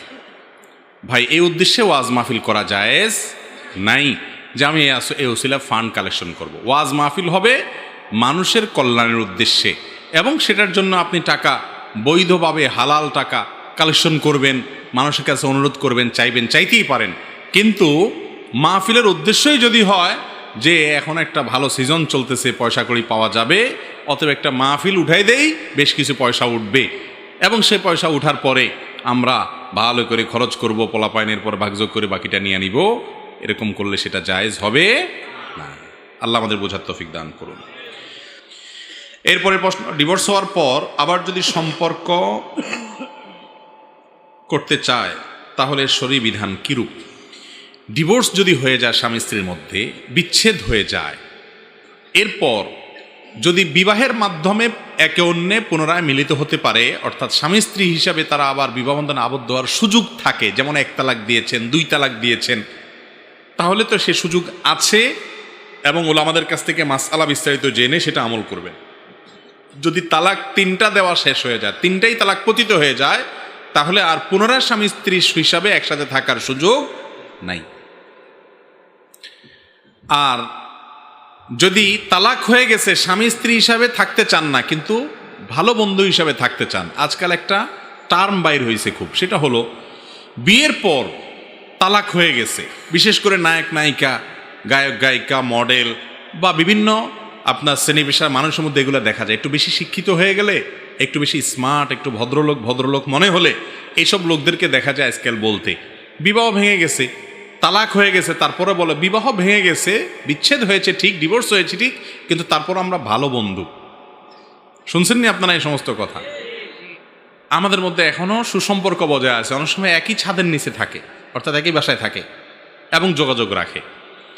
আর আমাদের সমাজের এক শ্রেণী মানুষ মনে করে কত বড় মনের মানুষ, তালাক হয়ে গেছে তারপরেও তাদের মধ্যে মিল মহব্বত আসছে, সুবহানাল্লাহ, কত বড় কলিজা। এটা কি বড় কলিজার কথা? তালাক হয়ে যাওয়ার পর অন্য একজন অপরিচিত নারী, তিনি যেরকম আপনার গায়ের মাহরাম, তার সাথে আপনার যেরকম পর্দা করা ফরজ, তার সাথে যেরকম আপনার একান্ত বাধ্য না হলে, নিরুপায় না হলে, প্রয়োজন না হলে যোগাযোগ করা জায়েজ নাই, আপনার তালাকপ্রাপ্তা স্ত্রীর সাথেও আপনার এরকম কোনো যোগাযোগ রাখা জায়েজ নাই। আপনার ছেলে আছে, মেয়ে আছে, তার কাছে তাদের খোঁজ খবর নিতে হয়, সেজন্য যোগাযোগ করতে হয়, এটা তো প্রয়োজন। কিন্তু খাজুরিয়া আলাপ করবেন, তথাকথিত ভালো বন্ধু সাজবেন এবং সুসম্পর্ক বজায় রাখার জন্য ইটিস পিটিস করবেন, বিবাহের পর যদি বিচ্ছেদ হয়ে যায় এরপরে সেটা করা জায়েজ নাই। এটা বড় মনের পরিচয় নয়, এটা হলো আপনি মুসলিম হিসাবে উদাসীন, আপনি মুসলিম হিসাবে দেউলিয়াপনায় আছেন, মুসলিম হিসাবে আপনি দুর্বল ইমানের মুসলমান, ইসলাম আপনি বুঝেনই নেই, সেজন্য আপনি আল্লাহর নাফরমানিতে লিপ্ত আছেন, হারামে লিপ্ত আছেন। বিবাহ হওয়ার আগে তার সাথে সম্পর্ক যেরকম রাখা আপনার হারাম ছিল, রিলেশন করা যেরকম হারাম ছিল, তথাকথিত বন্ধুতার নামে অপ্রয়োজনীয় আলাপ সালাপ যেরকম হারাম ছিল, বিবাহের পরে বিচ্ছেদ হয়ে গেলে সেটাও কি একই রকম হারাম। এরপরে প্রশ্ন হলো, আমি আপনার একটি আলোচনা থেকে শুনে হারাম রিলেশনশিপ থেকে আল্লাহর পথে ফিরে এসেছি, কিন্তু আমার তার কথা মাঝে মধ্যে মনে পড়ে, তবে আমি তার কথা মনে করতে চাই না, তারপরও মনে পড়ে, এটা কি আমার গুনাহ হবে? আর আমি এই কাজ অর্থাৎ অবৈধ সম্পর্ক থেকে কিভাবে নিজেকে পরিত্রাণ করতে পারবো? দেখুন, কখনো কেউ হারামে লিপ্ত হয়েছে, বিশেষ করে এই টাইপের হারাম, এই যে অবৈধ রিলেশন, যেগুলো বিবাহ বহির্ভূত সম্পর্ক যে হয়, এই সম্পর্কগুলো এমন ডেঞ্জারাস অপরাধ, এগুলো একবার যদি আপনি এগুলোতে লিপ্ত হয়ে যান, এরপর আপনি তওবা করে ফিরে আসেন, তারপরও এই পাপ আপনাকে তাড়িয়ে বেড়াবে। আপনি সিজদায় যাবেন, সেখানে আপনার সে হারাম রিলেশনের মুহূর্তগুলো ভেসে আসবে, শয়তান আপনাকে ডিস্টার্ব করবে, এবং তাকে ছাড়ার পর, আল্লাহর জন্য ত্যাগ করার পর, অবৈধ সম্পর্ক থেকে সরে আসার পরও দেখবেন শয়তান আপনাকে কি কাচ্ছে, এই বিভিন্ন সময় তার চিত্র, তার চেহারা, বিভিন্ন হারাম মুহূর্তগুলোকে ভাসায় তুলছে। এরকম যদি হয়, তাহলে আপনি ওই টাইমে নিজের সঙ্গে সংগ্রাম করতে হবে, এবং আপনি তখন বোঝার চেষ্টা করবেন যে শয়তান এখন আমাকে ডিস্টার্ব করছে, শয়তান আমাকে এখন ক্ষতি করছে, সে আমাকে এখন আগের সমস্ত কল্পনা জল্পনা সেগুলো এনে দিয়ে হারামের মধ্যে আবার আমাকে ডুবাতে চায়। ওই টাইমে আল্লাহর আশ্রয় চাইবেন, আল্লাহ আপনি আমাকে হেফাজত করবেন, ইনশাআল্লাহ আপনি দেখবেন যে ধীরে ধীরে ধীরে আপনি সরে আসতে পারবেন। আপনার ইচ্ছার বাইরে যদি হঠাৎ করে এই সমস্ত কল্পনা চলে আসে, আপনি সেটা ইচ্ছাকৃত মনে মনে জল্পনা কল্পনা করে হারাম স্বাদ নেন নাই, সেটা থেকে আপনি দূরে সরানোর নিজেকে চেষ্টা করছেন, ভুলার চেষ্টা করছেন, আল্লাহর আযাবের কথা স্মরণ করে সেটা থেকে সরায় আনছেন নিজেকে, তাহলে ওই রকম জল্পনা কল্পনা আসলে কোনো গুনাহ হবে না, কারণ আপনি ইচ্ছাকৃত আনেন নাই, এমনি আসছে। সংগ্রাম চালাতে হবে, কিন্তু এটার জন্য আবার দুশ্চিন্তা করার কারণ নাই যে সারা জীবন কি এরকম হবে কিনা, হবে না ইনশাআল্লাহ। দিন যত যাবে আস্তে আস্তে দূরে সরে যাবে এগুলো, বিশেষ করে যখন বিবাহ করে ফেলবেন, একজন দিনদার জীবন সঙ্গিনী পাবেন, এবং আস্তে আস্তে সামনের দিকে অগ্রসর হতে থাকবেন, যেগুলো আস্তে আস্তে হারিয়ে যাবে, এবং বৈধ ভালোবাসায় মনোযোগী হবেন। আল্লাহ তাআলা আমাদেরকে হেফাজত রাখার তৌফিক দান করুন। চন্দ্র বা সূর্য গ্রহণের সময় গর্ভবতী মহিলাদের কাঁচা হলুদ বা আম গাছের ডাল নিয়ে হাঁটাহাঁটি করা কতটুকু যুক্তি? দেখেন, এই মাসালা সব জায়গায় মানুষ জানতে চায়। তার মানে এই চন্দ্রগ্রহণ সূর্যগ্রহণের সময় মহিলাদের বিরুদ্ধে নানা রকম ফতোয়াবাজি আমাদের সমাজে চলে, এবং এগুলা মহিলাদের বিরুদ্ধে মহিলারাই বেশি করে পুরুষের চাইতে।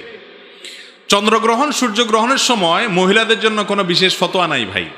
একজন মা, একজন বোন চন্দ্রগ্রহণের সময় মানে অন্য যে কোনো পুরুষ যত কাজ করতে পারে তিনিও সব কাজ করতে পারেন, তার জন্য বিশেষ কিছু নিষেধ নাই। বলে যে সূর্যগ্রহণ চন্দ্রগ্রহণের সময় যদি কোনো কিছু কাটাকাটি করে তাহলে গর্ভের সন্তানের ক্ষতি হয়ে যাবে, হ্যাঁ। তারপরে আপনার যদি বাঁকা হইয়া শোয় চন্দ্রগ্রহণ সূর্যগ্রহণের সময়, তাহলে সন্তানও বাঁকা হয়ে যাবে। এরকম আজগুবি অনেক ফালতু মাসআলা আছে না নাই? এই সমস্ত ফালতু মাসআলা এগুলোকে বর্জন করবেন কিভাবে? চন্দ্রগ্রহণ সূর্যগ্রহণের সময় মহিলারা বেশি করে কাটাকাটি করবেন, সন্তানের কোনো ক্ষতি হবে না ইনশাআল্লাহ। এটা না বৈজ্ঞানিকভাবে প্রমাণিত, না কোরআন হাদিস দ্বারা প্রমাণিত। চন্দ্রগ্রহণ সূর্যগ্রহণের সময় আল্লাহর ভয়ে তটস্থ থেকে আল্লাহর স্মরণ করা, ইস্তেগফার করা, চন্দ্রগ্রহণ সূর্যগ্রহণের নামাজ পড়া, এগুলো হলো সুন্নত। এগুলোর বাইরে এই যত কথা বলা আছে মহিলারা এটা করতে পারবে না, ওইটা করতে পারবে না, হ্যাঁ, বাইরে যেতে পারবে না, কাঁচা হলুদ এটা ধরতে পারবে না, এ সমস্ত আজগুবি কথা, এগুলো সব ভিত্তিহীন বানোয়াট। সব কিছুই করতে পারবে যেগুলো অন্য সময় করতে পারে। এরপরে প্রশ্ন হলো, রাসূল সাল্লাল্লাহু আলাইহি ওয়াসাল্লাম বলেছেন তার উম্মত নাকি ৭৩ দল হবে, এক দল জান্নাতি বাকিরা জাহান্নামী। কিভাবে বুঝবো আমরা কোন দল সহি? দেখেন, নবী করিম সাল্লাল্লাহু আলাইহি ওয়াসাল্লাম বলেছেন আমার উম্মত ৭৩ ভাগে বিভক্ত হবে, সবাই জাহান্নামে যাবে, তবে এক শ্রেণীর মানুষ তারা জান্নাতে যাবে। এই শ্রেণীর মানুষ, এদের দলের কোনো নাম নাই, এদের কোনো মার্কাও নাই, এদের কোনো ব্যানারও নাই। তাহলে কি আছে? তাদের আলামত আছে, কিছু কিছু কি আছে? আলামত আছে। সে আলামত কি? নবী করিম সাল্লাল্লাহু আলাইহি ওয়াসাল্লাম নিজেই বলে দিয়েছেন, মা আনা আলাইহি ওয়া আসহাবি, যারা আমার অর্থাৎ নবী করিম সাল্লাল্লাহু আলাইহি ওয়াসাল্লামের আদর্শ অনুযায়ী চলে এবং নবী সাল্লাল্লাহু আলাইহি ওয়াসাল্লামের সাহাবীদের আদর্শ অনুযায়ী চলে, এই লোকগুলো জান্নাতে যাবে। যারা নবী করিম সাল্লাল্লাহু আলাইহি ওয়াসাল্লামের আদর্শ অনুযায়ী চলে না, মানে না, সাহাবীদের আদর্শ মানে না, এই লোকগুলো জাহান্নামী। তাহলে আমি দেখব আমার সাথে, আমার আমলের সাথে, আমার চিন্তা এবং বিশ্বাসের সাথে নবী সাল্লাল্লাহু আলাইহি ওয়াসাল্লামের চিন্তা বিশ্বাসের, কাজে কর্মের এবং সাহাবীদের কাজে কর্মের মিল আছে কি নাই। যদি থাকে, আমি আশা করতে পারি আমি সেই এক দল নাজাতপ্রাপ্ত দলের মধ্যে আছি ইনশাআল্লাহ। এবং এই শ্রেণীর মানুষ বিভিন্ন দেশে, বিভিন্ন গ্রুপে, বিভিন্ন বলয়ে ছড়িয়ে ছিটিয়ে থাকতে পারে। এদের এমন কোনো দল নাই যে দলের নাম এই, ব্যানার এই দল। আমরা দল বলতে আজকে যাদেরকে বুঝি, এটা সেরকম দল না। এটা হলো একটা বিশেষ কিছু আলামত আছে, এই নিদর্শনগুলো যেই দলের, যেই দেশের, যেই ভাষার, যে অঞ্চলে মানুষের মধ্যে আছে, এই মজলিসে কয়েকজনের মানুষ আছে, তাহলে তিনি ওই নাজাতপ্রাপ্ত দল।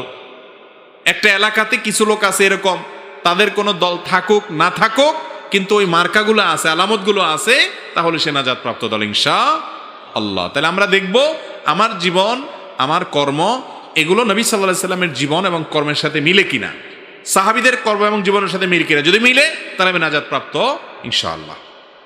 এরপরে প্রশ্ন হলো, আমার নামাজে ভুলবার সন্দেহ হলে সাহু সেজদা দেই, কিন্তু সাহু সেজদার মধ্যে সেজদার সংখ্যা নিয়ে আবারও সন্দেহ হলে কি করণীয়? এটা তো আরেক মুসিবত। হ্যাঁ, আপনি ঔষধ দিয়ে রোগ সারবেন, এখন ওষুধে যদি ডেট ওভার হয় তাহলে আরেক মুসিবত না? কিন্তু এই মুসিবত থেকে পরিত্রাণের পথ খুব সোজা, খুব সহজ।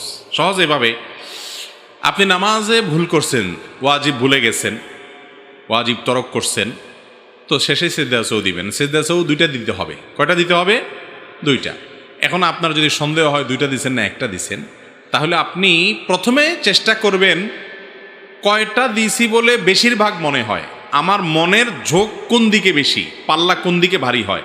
দুইটা দিছি বলে মনে হয় বেশি, একটার ব্যাপারে মনে ভোট কম দিচ্ছে, তাহলে সেক্ষেত্রে আপনি দুইটা দিছেন ধরবেন। কয়টা দিছেন ধরবেন? যেদিকে ঝোঁক বেশি ওইটাই। আর যদি মনে হয় না একটাই দিছি মনে হয়, এদিকেই পাল্লা ভারী, দুইটার কথা হালকা হালকা সন্দেহ হয়, তাহলে একটা দিছেন। তাহলে কয়টা দিছেন ধরবেন? একটা দিছেন ধরবেন। এবং নামাজের মধ্যে একটা কমন মাসআলা এটা, যে দুই না এক সন্দেহ হলো। রাকাতের মধ্যে যেমন হয় যে 2 রাকাত পড়লাম না 1 রাকাত পড়লাম, 4 রাকাত পড়লাম না 3 রাকাত পড়লাম, তাইলে বেশিরভাগ যেটা মনে হবে সেটাই করবেন।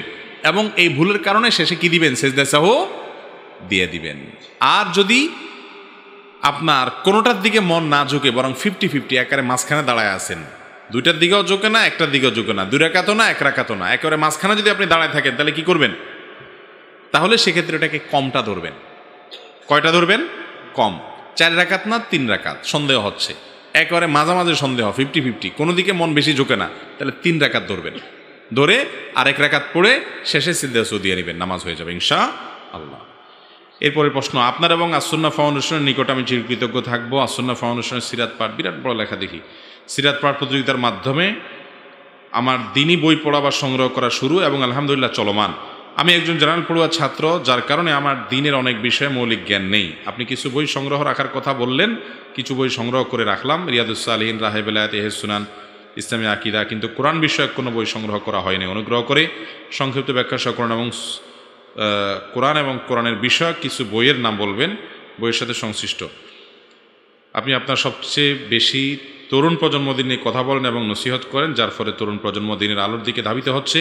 একটি ছোট্ট অনুরোধ, তরুণদের উদ্দেশ্যে বলা কথাগুলো নিয়ে একটা বই আকারে প্রকাশ করলে আরও বেশি উপকৃত হব, কারণ ভিডিওগুলো বেশি হওয়ায় দেখে মনে রাখতে পারি না। প্রয়োজনীয় একটা পরামর্শ, জাযাকুমুল্লাহ খায়ের। কোরআন বিষয়ক পরামর্শ হলো যে আগে কোরআন বোঝার চেষ্টা করবেন। সাধারণ শিক্ষিত ভাইদের জন্য আজকাল কোরআন বোঝাটা, নানান কোর্স আমাদের দেশে বের হয়েছে, যার কারণে অনেক সহজ হয়েছে আলহামদুলিল্লাহ। কোরআন বুঝতে খুব বেশি কঠিন কিছু না ভাই, একবারে নাহু, সরফ, আরবি গ্রামার, ব্যাকরণ সব রপ্ত করতে হবে, মাদ্রাসা ভর্তি করতে হবে, এরকম জরুরি না। কোরআনের 50-60-70% নামাজের মধ্যে আপনি পড়বেন আর মনে মনে বুঝতে পাবেন। অসম্ভব ভালো লাগে কাজ করবে যখন আপনি বুঝবেন। এই যে নামাজে মনোযোগ হয় না বলেন, আপনি নামাজে যখন কোরআন তেলাওয়াতের অর্থ বুঝবেন এবং 50-60-70% পর্যন্ত বুঝবেন, তখন দেখবেন এমনি আপনার মনোযোগ হয়ে গেছে। কোরআন বোঝার জন্য বিভিন্ন কোর্স আছে, কোর্সগুলোতে অংশগ্রহণ করবেন। অনেক আলেম ওলামারা বিভিন্ন কোর্স করছেন, অনেক মাদ্রাসাতে আছে। বিশেষ করে আধুনিক বেশ কিছু কোর্স আছে। এই কোর্সগুলো কোনোটা বাংলাদেশ থেকে হয়, কোনোটা লন্ডন থেকে হয়, কোনোটা বিভিন্ন দেশ থেকে হয়। ডক্টর বেলাল ফিলিপসের কোর্স আছে ইসলামী অনলাইন বিশ্ববিদ্যালয়ে, ডক্টর মঞ্জুর আলীর কোর্স আছে তাইবা একাডেমিতে, SM নাহিদ হাসান আছেন একজন, ওনার কোর্স আছে, ডক্টর আব্দুল সালাম আজাদি আছেন লন্ডন থেকে, ডক্টর আবুল কালাম আজাদ আছেন, হ্যাঁ, অনেকের কোর্স আছে। প্রফেসর মুখতার আহমদের কোর্স আছে, মহিউদ্দিন ফারুকি ভাই, আরও অনেকের কোর্স আছে। তো এই সমস্ত কোর্সগুলো, আবদুল্লাহ আল মাসুদ একজন আছেন যাত্রাবাড়ির তরুণ, তারা অনেকগুলো কোর্স আবিষ্কার করছে সাধারণ শিক্ষিত মানুষের জন্য। নির্দিষ্ট কিছু আপনার শব্দ মুখস্থ করার ফলে কোরআনের অনেক শব্দের অর্থ আপনি জেনে যাবেন। এটা একটা চেষ্টা আপনার থাকতে হবে। এর মাধ্যমে যে কোরআন পরিপূর্ণ বুঝে যাবেন, কোরআনের ব্যাখ্যা জেনে যাবেন তা না। কোরআনের ব্যাখ্যা বোঝার জন্য ওলামায়ে কেরামের সাথে পরামর্শ করে আপনার আশেপাশে অ্যাভেলেবল তাফসির গ্রন্থ আপনি নেবেন। তাফসির ইবনে কাসিরের একটা সংক্ষিপ্ত রূপ আছে, খুব ভালো, সেটা সংগ্রহ করতে পারেন। তর্জমার যদি নিতে চান তাহলে সেক্ষেত্রে ইসলামী ফাউন্ডেশন যে তর্জমা করেছে, অনেক আলেম মিলে করেছে, তুলনামূলকভাবে অত্যন্ত ভালো মানের একটা তর্জমা, আর অনেকেই করেছেন আলহামদুলিল্লাহ, কিন্তু এটা ভালো মানের একটা তর্জমা ডক্টর মুজিবুর রহমান করেছেন, ওটা বেশ ভালো মানের তর্জমা। একটা তর্জমা আপনার কাছে থাকলো, একটা তাফসিরের সংক্ষিপ্ত গ্রন্থ আপনার কাছে থাকলো, তাফসিরে তাওজিল কোরআনটাও বেশ ভালো, অনেকগুলো তাফসির আছে। এর পাশাপাশি কোরআনটা বোঝার চেষ্টা করবেন, বোঝার চেষ্টার জন্য বিভিন্ন কোরআনিক অ্যারাবিকের কোর্স আছে, এই কোর্সগুলো করবেন, ইনশাআল্লাহ কাজে আসবে। আর বইয়ের কথা বলেছেন, ইনশাআল্লাহ আমরা বই অলরেডি আমাদের এই যে শরঈ সমাধান প্রশ্ন উত্তরগুলো নিয়ে বইয়ের কাজ চলছে, আরও বেশ কিছু সময় লাগবে। এটা আসলে ইনশাআল্লাহ বিরাট বড় একটা উপকার হবে উম্মতের, আশা করা যায়। এবং সেই সাথে সহজ আমল নামে একটা বই আসবে, আমাদের বিভিন্ন আলোচনার আলোকে যেগুলো লেখা, ঘুমের সুন্নাহগুলো নিয়ে একটা বই খুব শীঘ্রই আসবে। আল্লামার রব নিয়ে একটা বই ইনশাআল্লাহ 1-2 মাসের মধ্যে আসবে ইনশাআল্লাহ। এরপরে প্রশ্ন হলো, যৌন শিক্ষা জায়েজ আছে কিনা? দেখুন, আজকাল যৌন শিক্ষা নামে একটা আলাদা সাবজেক্ট বের হয়েছে, পৃথিবীর বিভিন্ন দেশে অনেক আগে থেকেই আছে, আমাদের দেশে সম্প্রতি চালু হয়েছে, এবং অনেকে এটার গুরুত্ব বুঝিয়ে থাকেন। সন্দেহ নাই যৌন শিক্ষা একটা লেভেল পর্যন্ত দরকার আছে। যেমন একজন প্রাপ্তবয়স্ক ছেলে প্রাপ্তবয়স্ক হওয়ার আগে, যখন সে প্রাপ্তবয়স্ক হচ্ছে, পূর্ণ যৌবনে পদার্পণ করছে, ওই টাইমটাতে সে গোসল ফরজ হলে সে কি করবে কি না করবে, এই সমস্ত বিধিবিধান কোরআন হাদিসে আছে না নাই? অতএব ইসলাম তো এতটুকু লেভেল পর্যন্ত যৌন শিক্ষা দেওয়ার কথা বলে।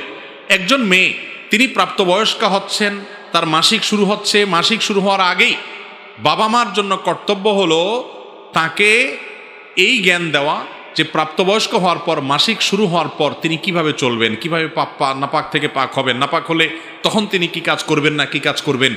তাহলে এগুলো সবগুলো তো যৌনতা সংশ্লিষ্ট ইলম এবং জ্ঞান, ইসলাম এই জ্ঞানগুলো দিতে বলে। যৌন শিক্ষা বলতে যদি আপনি তরুণদেরকে কিভাবে তাদের তারুণ্যে তথাকথিত নিরাপদ যৌনতা করবে, বিবাহ বহির্ভূত সম্পর্ক কিভাবে করবে, তথাকথিত নিরাপত্তার পথ আপনি দেখান, তাহলে এগুলো বরং যুবকদেরকে উস্কানি দিয়ে তরুণদেরকে, উঠতি বয়সের ছেলে মেয়েদেরকে নষ্টামের দিকে যাওয়া, স্বভাবজাত যে লাজুকতা আছে সেটাকে নষ্ট করার মাধ্যমে সমাজ এবং পরিবার আরো ধ্বংসের দিকে যাবে। এর মাধ্যমে ভালো কিছু আসবে না। যৌন শিক্ষা বলতে যদি তার প্রয়োজনীয় যা না জানলে নয়, উপকারী সেই শিক্ষাটা হয়, তাহলে এটা অবশ্যই শরীয়তে গ্রহণযোগ্য। তবে সেটা ওপেনলি সবার সামনে বিভিন্ন বয়সের বাচ্চাদেরকে, বিভিন্ন বয়সের শিক্ষার্থীদেরকে শেখানোর চাইতে ইসলাম বলে সেটা পারিবারিক বলয়ের মধ্যে হবে। মায়েরা মেয়েদেরকে শেখাবেন, বাবারা টিচাররা ছেলেদেরকে শেখাবেন নিজস্ব বলয়ের মধ্যে। লজ্জা শরমের যে গণ্ডি আছে সেটা যেন ক্রস না করে, এটা ক্রস করে গেলে সেটা কোনো সমাজের জন্য, কোনো পরিবারের জন্য ভালো কিছু হবে না। যৌন শিক্ষা যে সমস্ত দেশে দেয়া হয়, সে সমস্ত দেশে তরুণদের, উঠতি বয়সের যুবক যুবতীদের দুরবস্থা কত ভয়াবহ, এবং অল্প বয়সে গর্ভপাত, গর্ভধারণ এবং এই হারাম রিলেশনে জড়িয়ে তাদের জীবনকে ধ্বংসের দিকে নেওয়ার যে হিড়িক, সেই রেশিওগুলো, সেই জরিপগুলো আল্লাহর ওয়াস্তে একটু অনুসন্ধান করে পড়ার চেষ্টা করবেন, জানার চেষ্টা করবেন। যারা মনে করেন তথাকথিত এই যৌন শিক্ষার নামে যুবকদের, তরুণদের লাজুকতা এবং তাদের লজ্জাশীলতা দূর করে ফেলতে হবে, বেহায়া করে দিতে হবে, এবং যা দরকার তা, যা দরকার না তাও তাদেরকে শিখাবেন। দেখুন, আল্লাহ রাব্বুল আলামিন মানুষকে এমনভাবে, মানুষ না শুধু সব প্রাণীকে এমনভাবে সৃষ্টি করেছেন, একটা বয়সে যখন চলে যায় যৌনতা সংশ্লিষ্ট অনেক বিষয় আছে সে নিজে নিজে জেনে যায়। ঠিক না বে ঠিক? এই জন্য ডক্টর খন্দকার আব্দুল্লাহ জাহাঙ্গীর রহমাল্লাহ বলতেন, যৌনতা এটা প্রমোটেড বাই আল্লাহ সুবহানাহু ওয়া তাআলা, এটা সৃষ্টিগতভাবে প্রমোশন প্রাপ্ত। এটা নির্দিষ্ট টাইমে গেলে এমনিতেই মানুষ জেনে যায়, এমনকি কুকুর শুকুররাও জেনে যায়, মানুষ তো পরের কথা। আপনি যদি আগে থেকে সুড়সুড়ি দিতে থাকেন, উস্কানি দিতে থাকেন, অযথা খোঁচাখুচি করতে থাকেন, এবং সে প্রমোটেড জিনিসটাকে যদি আরো প্রমোশন করতে থাকেন, তাহলে অ্যাক্সিডেন্ট হবে। যেটা এমনি প্রমোটেড, ওটাকে আরো বেশি প্রমোশন দিতে গেলে দুর্ঘটনা ঘটবে। প্রমোটেড যেটা, সেটাকে কন্ট্রোল করা শিখাইতে হয়। এজন্য ইসলাম বলে যৌনতাকে কন্ট্রোল করো, প্রমোশন দিও না। আর সেকুলার সমাজ বলে এটাকে আরো প্রমোশন দাও। তো প্রমোটেড জিনিসটাকে আরো প্রমোশন দিতে গেলে দুর্ঘটনা হয়। ঠিক না বেঠিক? গোটা পৃথিবী ধ্বংস হয়ে গেছে। এখন মুসলমান সমাজকে ধ্বংস করার জন্য ইহুদি নাসারারা আমাদেরকে নানান আইডিয়া দিচ্ছে। আমরা যতটুকু উপকারী ততটুকু গ্রহণ করব, ক্ষতিকরটা বর্জন করব। আল্লাহ তাআলা আমাদেরকে সে তৌফিক দান করুন। এরপরে প্রশ্ন হলো, সমাজে ঘটমান জাদুটোনা ইত্যাদি কুসংস্কার, কুফল ও শাস্তি কি? দেখুন, আমাদের সমাজে আজকাল আপনার ব্ল্যাক ম্যাজিক বা জাদুর পরিমাণ ব্যাপক হারে বাড়ছে। এই চট্টগ্রাম অঞ্চলেও ব্যাপকভাবে আছে। অনেক মানুষ ব্যক্তিগত শত্রুরা উদ্ধার করার জন্য, কারোর সাথে কোনো সম্পর্ক হয়েছে, কোনো কারণে সম্পর্কটা নষ্ট হয়ে গেছে, সেই কারণে দেখা যায় যে জাদুকরের কাছে চলে যায়, ব্ল্যাক ম্যাজিশিয়ানের কাছে চলে যায়, জাদুর আশ্রয় নেয়, ব্ল্যাক ম্যাজিকের আশ্রয় নেয়, নিয়ে ওই লোকটার ক্ষতি করে, অসুস্থ হয়ে যায়, কোনো অসুখ বিসুখ তার ভালো হয় না, কোনো ঔষধে ডাক্তার কবিরাজে ভালো হয় না। এরকম সমস্যা আছে না নাই? ঘরে ঘরে ঘরে ঘরে শুরু হয়েছে। ভালো করে জেনে রাখেন, এইভাবে ব্ল্যাক ম্যাজিকের মাধ্যমে কারোর ক্ষতি করা এটা কুফুরি, শুধু হারাম না, এটা কি কুফুরি। ইসলামী শরীয়ত সাধারণ কোনো হারাম কাজের জন্য কারোর মৃত্যুদণ্ডের কথা বলে না। বিশেষ কিছু হারাম কাজ আছে, যে হারাম কাজগুলোর ফলে সমাজ নষ্ট হবে, পরিবার নষ্ট হবে, মানব সভ্যতা ক্ষতিগ্রস্ত হবে, সেগুলোর জন্য শাস্তির কথা বলে। আপনি গান শুনছেন, হারাম গান শুনছেন, শরীয়ত আপনাকে এর জন্য বেত্রাঘাত ঠিক করে দেয় না যে এত বেত্রাঘাত করতে হবে, আপনাকে মারতে হবে, আপনাকে মৃত্যুদণ্ড দিতে হবে না। আপনি আপনার বাসায় হারাম গান শুনছেন, আপনি আল্লাহর কাছে শাস্তি পাবেন কিয়ামতের দিন। দুনিয়াতে এর জন্য কোনো শাস্তি দিতে পারে না, কারণ আপনার এই পাপ আপনাকে পাচ্ছে, সমাজের ক্ষতি হচ্ছে না। কথা বুঝতে পারছেন? জাদু এবং ব্ল্যাক ম্যাজিক এটা এমন একটা অপরাধ, শুধু হারাম নয়, কুফুরি কাজ। এই কুফুরি কাজ যে করে সে ইসলাম থেকে খারিজ হয়ে যায়। এবং বিশেষ করে জাদুকর যে জাদুর আশ্রয় নেয়, কারণ শয়তানিত হয়, এবং এর জন্য ইসলামী শরীয়তের শাস্তি হলো মৃত্যুদণ্ড, সরাসরি মৃত্যুদণ্ড। কত বড় অপরাধ হলে এই শাস্তি হতে পারে। বিধায় আপনি আপনার কারোর সঙ্গে শত্রুতা আছে, দেখা যায় অনেক শাশুড়ি বউয়ের বিরুদ্ধে জাদু করে, অনেক বউয়ের শাশুড়ির বিরুদ্ধে জাদু করে, অনেক ভাই ভাইয়ের বিরুদ্ধে জাদু করে, পার্টনার বিরুদ্ধে জাদু করে, বন্ধুর বিরুদ্ধে জাদু করে। আছে না এগুলো আমাদের সমাজে? যারা এর আশ্রয় নেন, ভালো করে শুনে রাখেন, এই কাজটা কুফুরি কাজ। এটা এমন একটা কাজ যার মধ্যে ইমান ধ্বংস হতে পারে। শয়তানের আশ্রয় নিয়ে ব্ল্যাক ম্যাজিশিয়ানরা এই কাজগুলো করে থাকে, কুফুরি করে। আপনি তার আশ্রয় নিলেন মানে আল্লাহর আশ্রয় থেকে বের হয়ে গেলেন। কোনো মানুষের ক্ষতি করাতে এমনি জায়েজ নাই। আর এই পথে যদি আপনি ক্ষতি করেন, তাহলে সেক্ষেত্রে এটা এর চাইতে ভয়াবহ কোনো পাপ আল্লাহর জমিনে হওয়া কঠিন। আল্লাহ তাআলা আমাদের সবাইকে বেঁচে থাকার তৌফিক দান করুন। গেমস খেলা হালাল নাকি হারাম? ভাই, গেমস খেলা হালাল নাকি হারাম? আজকাল আমাদের তরুণদের, যুবকদের, এমনকি ছোট ছোট বাচ্চাদের, এমনকি বয়স্কদেরও হাতে হাতে মোবাইল, হাতে হাতে কম্পিউটার, ল্যাপটপ। আমাদের অবসর সময়গুলো এখন গেমসে কাটে বেশিরভাগ, ঠিক না? গেমসে কাটে।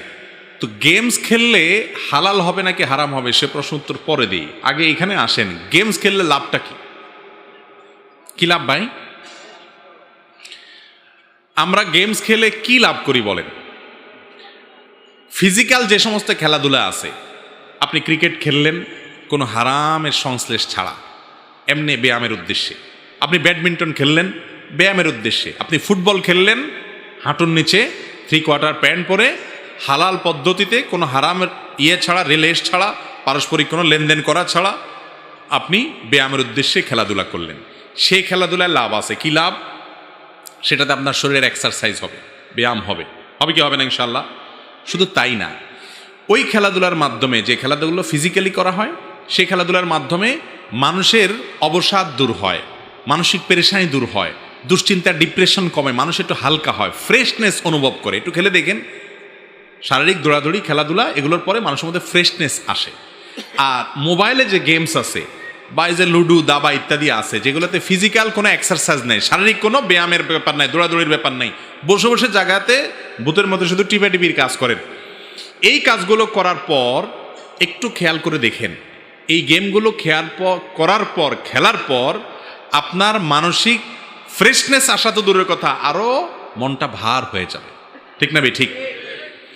এবং আপনার মধ্যে আরো দুশ্চিন্তা কাজ করবে, মনটা আরো খারাপ হয়ে যাবে। কারণ একে তো আলোর দিকে দীর্ঘ সময় থেকে তাকাতে তাকাতে ব্রেইনের ক্ষতি হয়, আপনার মস্তিষ্কের ক্ষতি হয়, অস্থিরতা লাগে, মাথা ঘুরে, মাথা ব্যথা করে, এবং এই যে খেলাধুলা করলেন কিছুই করলেন না, আপনার কোনো লাভ হলো না। এই জন্য শরীয়ত ফিজিক্যাল যে এক্সারসাইজ আছে সেই জাতীয় খেলাধুলাগুলোকে শর্ত সাপেক্ষে জায়েজ বলে। সেখানে এক পক্ষ আরেক পক্ষকে হার জিতের ভিত্তিতে কোনো লেনদেন করবে না, সেখানে কোনো সতর উন্মুক্ত করবে না, হারাম কিছু থাকবে না, মিউজিক থাকবে না, সেখানে নারী পুরুষের মিক্সিং থাকবে না, এরকম নানান শর্ত সাপেক্ষে এই শারীরিক খেলাগুলোর উপর উৎসাহিত করে। আজকাল শারীরিক খেলাগুলো হারায় গেছে এই মোবাইলের খেলার চোটে, ঠিক না বে? ঠিক। বড়রা তো বড়রা, ছোট বাচ্চারা পর্যন্ত, আমরা ছোটবেলায় খেলাধুলা করেছি, আপনারা অনেকে ছোটবেলায় খেলাধুলা করেছেন, এখন আমাদের বাচ্চারা খেলাধুলা করে না। আসরের পরেও ওই ভূতের মতো মোবাইল একটা নিয়ে বসে আছে। যার কারণে দেখা যায় এরকম মোটা হয়ে যাচ্ছে দিন দিন। ঠিক না ভাই? ঠিক। আপনি ছোটবেলায় একটু, যারা বয়স 40-50, তারা একটু স্মরণ করে দেখেন তো, আপনি ছোটবেলায় কয়টা বোটকা বা মোটা পোলাপান পাইছেন? খুব বেশি পাইছেন? কেন পান নাই? দৌড়াদৌড়ি করছে, এদের শরীরে চর্বি জমতে পারে নাই, এই জন্য তারা সুস্থ ছিল। আর এখন বাচ্চার বয়স 5 বছর, চশমা লাগে গেছে এত বড় মোটা। কারণ ওই যে মোবাইল দেখতে দেখতে চোখ শেষ, আর বসে খেলতে খেলতে খেলতে খেলতে চর্বি এগুলো তো গলতে হবে, পোলাপান মানুষ দৌড়াবে না। ওই বসতে বসতে বসতে বসতে ম্যাথ বুড়ি, বাপেরও বাড়ছে, সে হয়েছে মোটকা মুটকি, আর সে আরেক মোটকা। এগুলো কি আমাদের জন্য ভালো না খারাপ? বাচ্চারা অসুস্থ হয়ে যাচ্ছে না? স্থূলকায় হয়ে যাচ্ছে না? মনে রাখবেন, বাচ্চাদের শুধু না, সব বয়সের মানুষের যারা গেমস খেলেন, শয়তান আপনাকে দেখায় কি, জিতে যাইতেছো তুমি, এই যে এক গেম জিতে গেছো, এই যে তুমি সাপ আর লুডু খেলতেছো, এখন সাপে সব খেয়ে ফেলছে, তুমি জিতে গেছো, তুমি জিতে গেছো। আসলে কিছু হয়েছে আপনার? অযথা। বিশেষ করে বেশ কিছু গেমস আছে, যে গেমসগুলো এগুলো খেলা হলো আর কলুর বলদের মতো আপনার ওই ঘানি টানা। কলুর বলদ আর ঘানি টানার এক কাহিনী গল্প জানেন আপনারা? জানেন না? তাহলে শুনেন। কলু এক বেটার নাম, তার একটা বলদ আছে। সে ওই যে সরিষা ভাঙানোর জন্য ঘানি এগুলো তো এখন আর নাই, এক সময় ছিল আর কি। এই ঘানিতে সরিষা দিয়া, ওই ঘানির জোয়াল গরুর ইয়াতে দিয়া, কাঁধে দিয়া, গরুর চোখ মুখ বেঁধে দিয়া তারে দৌড়াইতো। তো গরু যত ঘুরতো, ওই ঘানি ঘুরে ঘুরে ঘুরে কি হইতো, সরিষার তেল বাইর হইয়া টপ টপ টপ টপ করে পড়তো।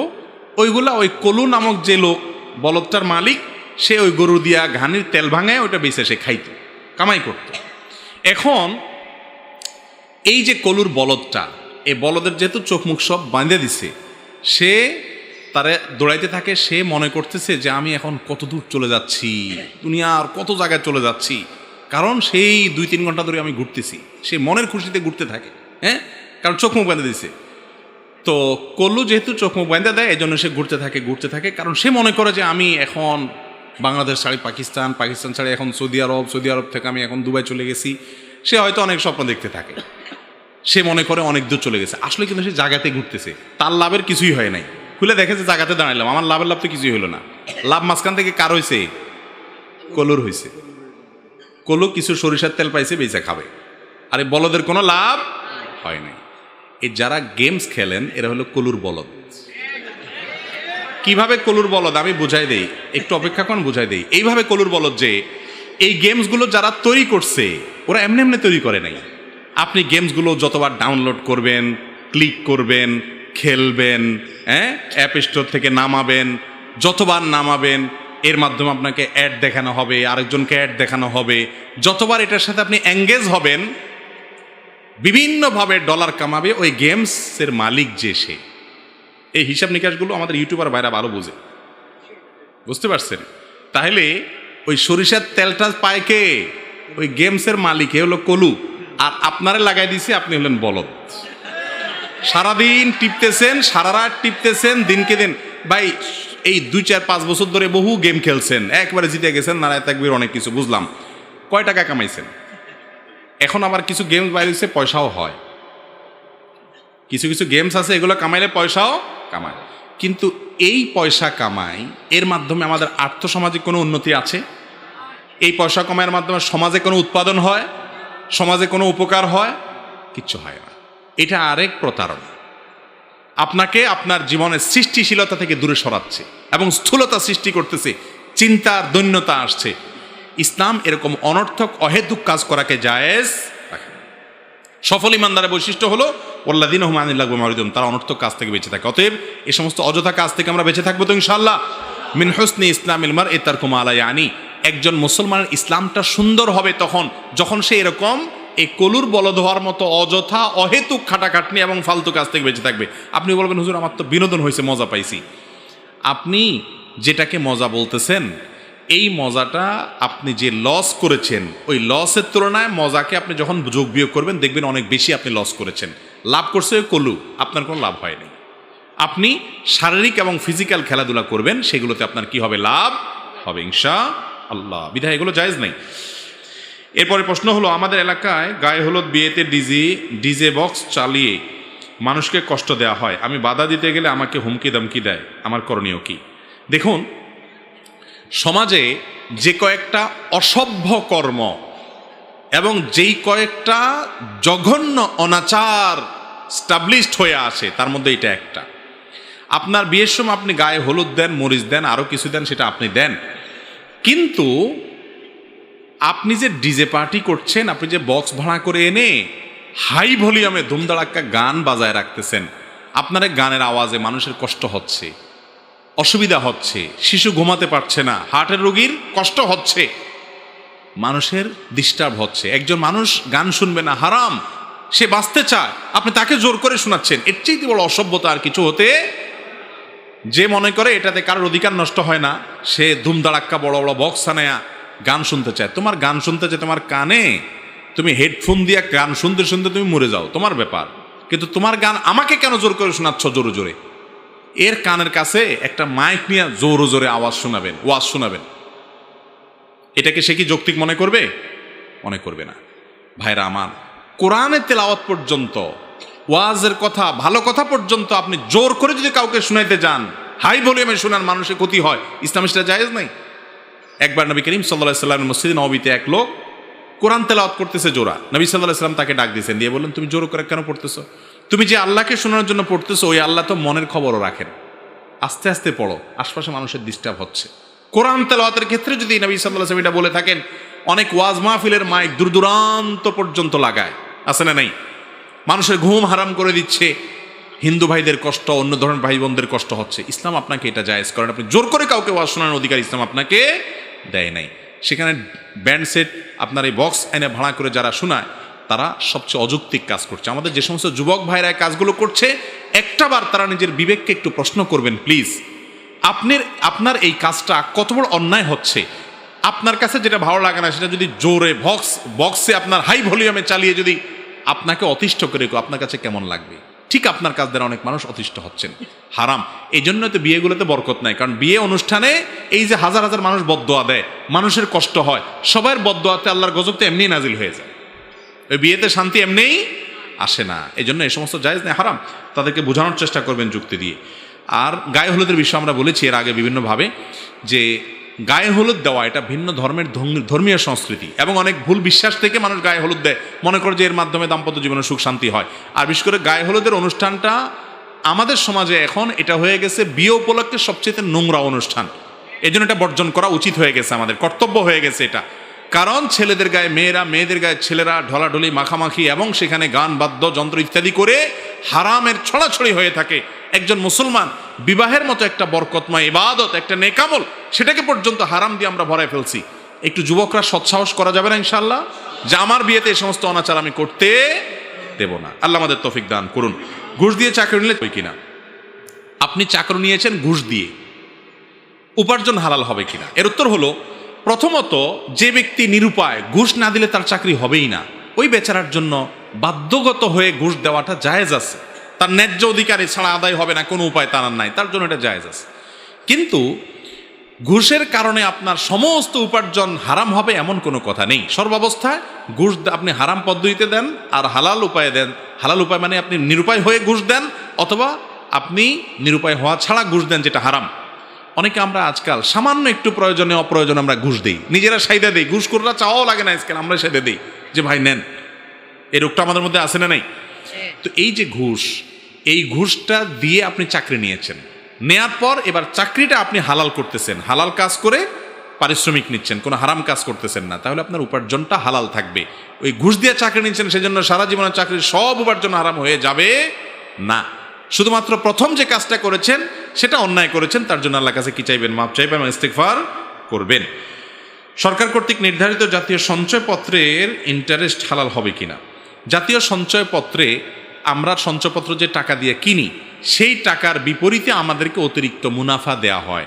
এটা স্পষ্টত সুদ, কারণ এটা বাণিজ্যিক ভিত্তিতে নেওয়া হয় না, যে তোমার থেকে টাকাটা নিলাম, এই টাকাটা আমি বাণিজ্যে খাটাবো, ব্যবসায় খাটাবো, এরপরে পার্সেন্টেজ তুমি এত পাবা, আমি এত পাবো, এরকম কোনো ভিত্তিতে নেওয়া হয় না। অথচ আল্লাহ বলেছেন, ওয়াহাল্লাহুল বাইআ ওয়া হাররামা রিবা, বাণিজ্যিক ভিত্তিতে কারো টাকা নিয়ে আপনি ব্যবসা খাটিয়ে লাভের অংশ দিয়েছেন আগের চুক্তি অনুযায়ী, সেটা জায়েজ আছে।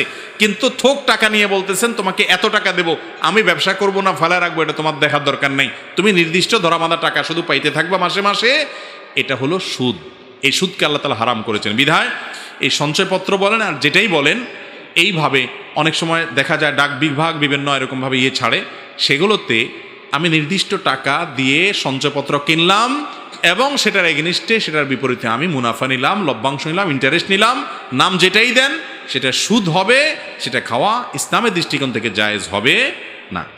আমি একজন ব্যবসায়ী, অনেকের সাথে আমার লেনদেন আছে, অনেকে আমার কাছে টাকা পায়, আমি অনেকের কাছে পাবো। যদি হঠাৎ আমার মৃত্যু হয়, যারা আমার কাছে টাকা পাবে তাদেরকে যদি আমার পরিবার টাকা না দেয়, তাহলে শরীয়ত বিধান কি? খুব দরকারি একটা প্রশ্ন। আপনি লোন নিয়েছেন, হাওলাত নিয়েছেন, জীবনে চলার জন্য লোন হাওলাত করা লাগতেই পারে। অনেকে লোন হাওলাত করলে এটাকে খারাপভাবে দেখে, না এটা কোনো খারাপ কিছু না। আমাদের নবী করিম সাল্লাল্লাহু আলাইহি সাল্লাম হাওলাত নিছেন না নেন নাই? মুসলমানের থেকে তো নিছেন, এক ইহুদির কাছ থেকেও ধার নিয়েছেন। বিধায় মানুষের প্রয়োজনে মানুষ ধার নেয়া দেওয়া এটা করতেই পারে।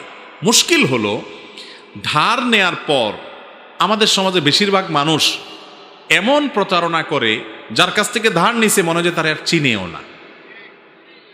ধার নেয়ার পর ওই লোক যে বেচারা ধার দিছে সে এবার ভিক্ষুকের মতো তার পিছে পিছে ঘুরে লাগে। যেই দোকানদার বেচারা বাকি দিছে, উপকার করছে, এরপরে সে আর ওই দোকানের সামনে দিয়ে হাঁটে না, আরেক দোকান থেকে যায় সদাই খায়। এই রোগগুলো আমাদের সমাজে আছে না নাই?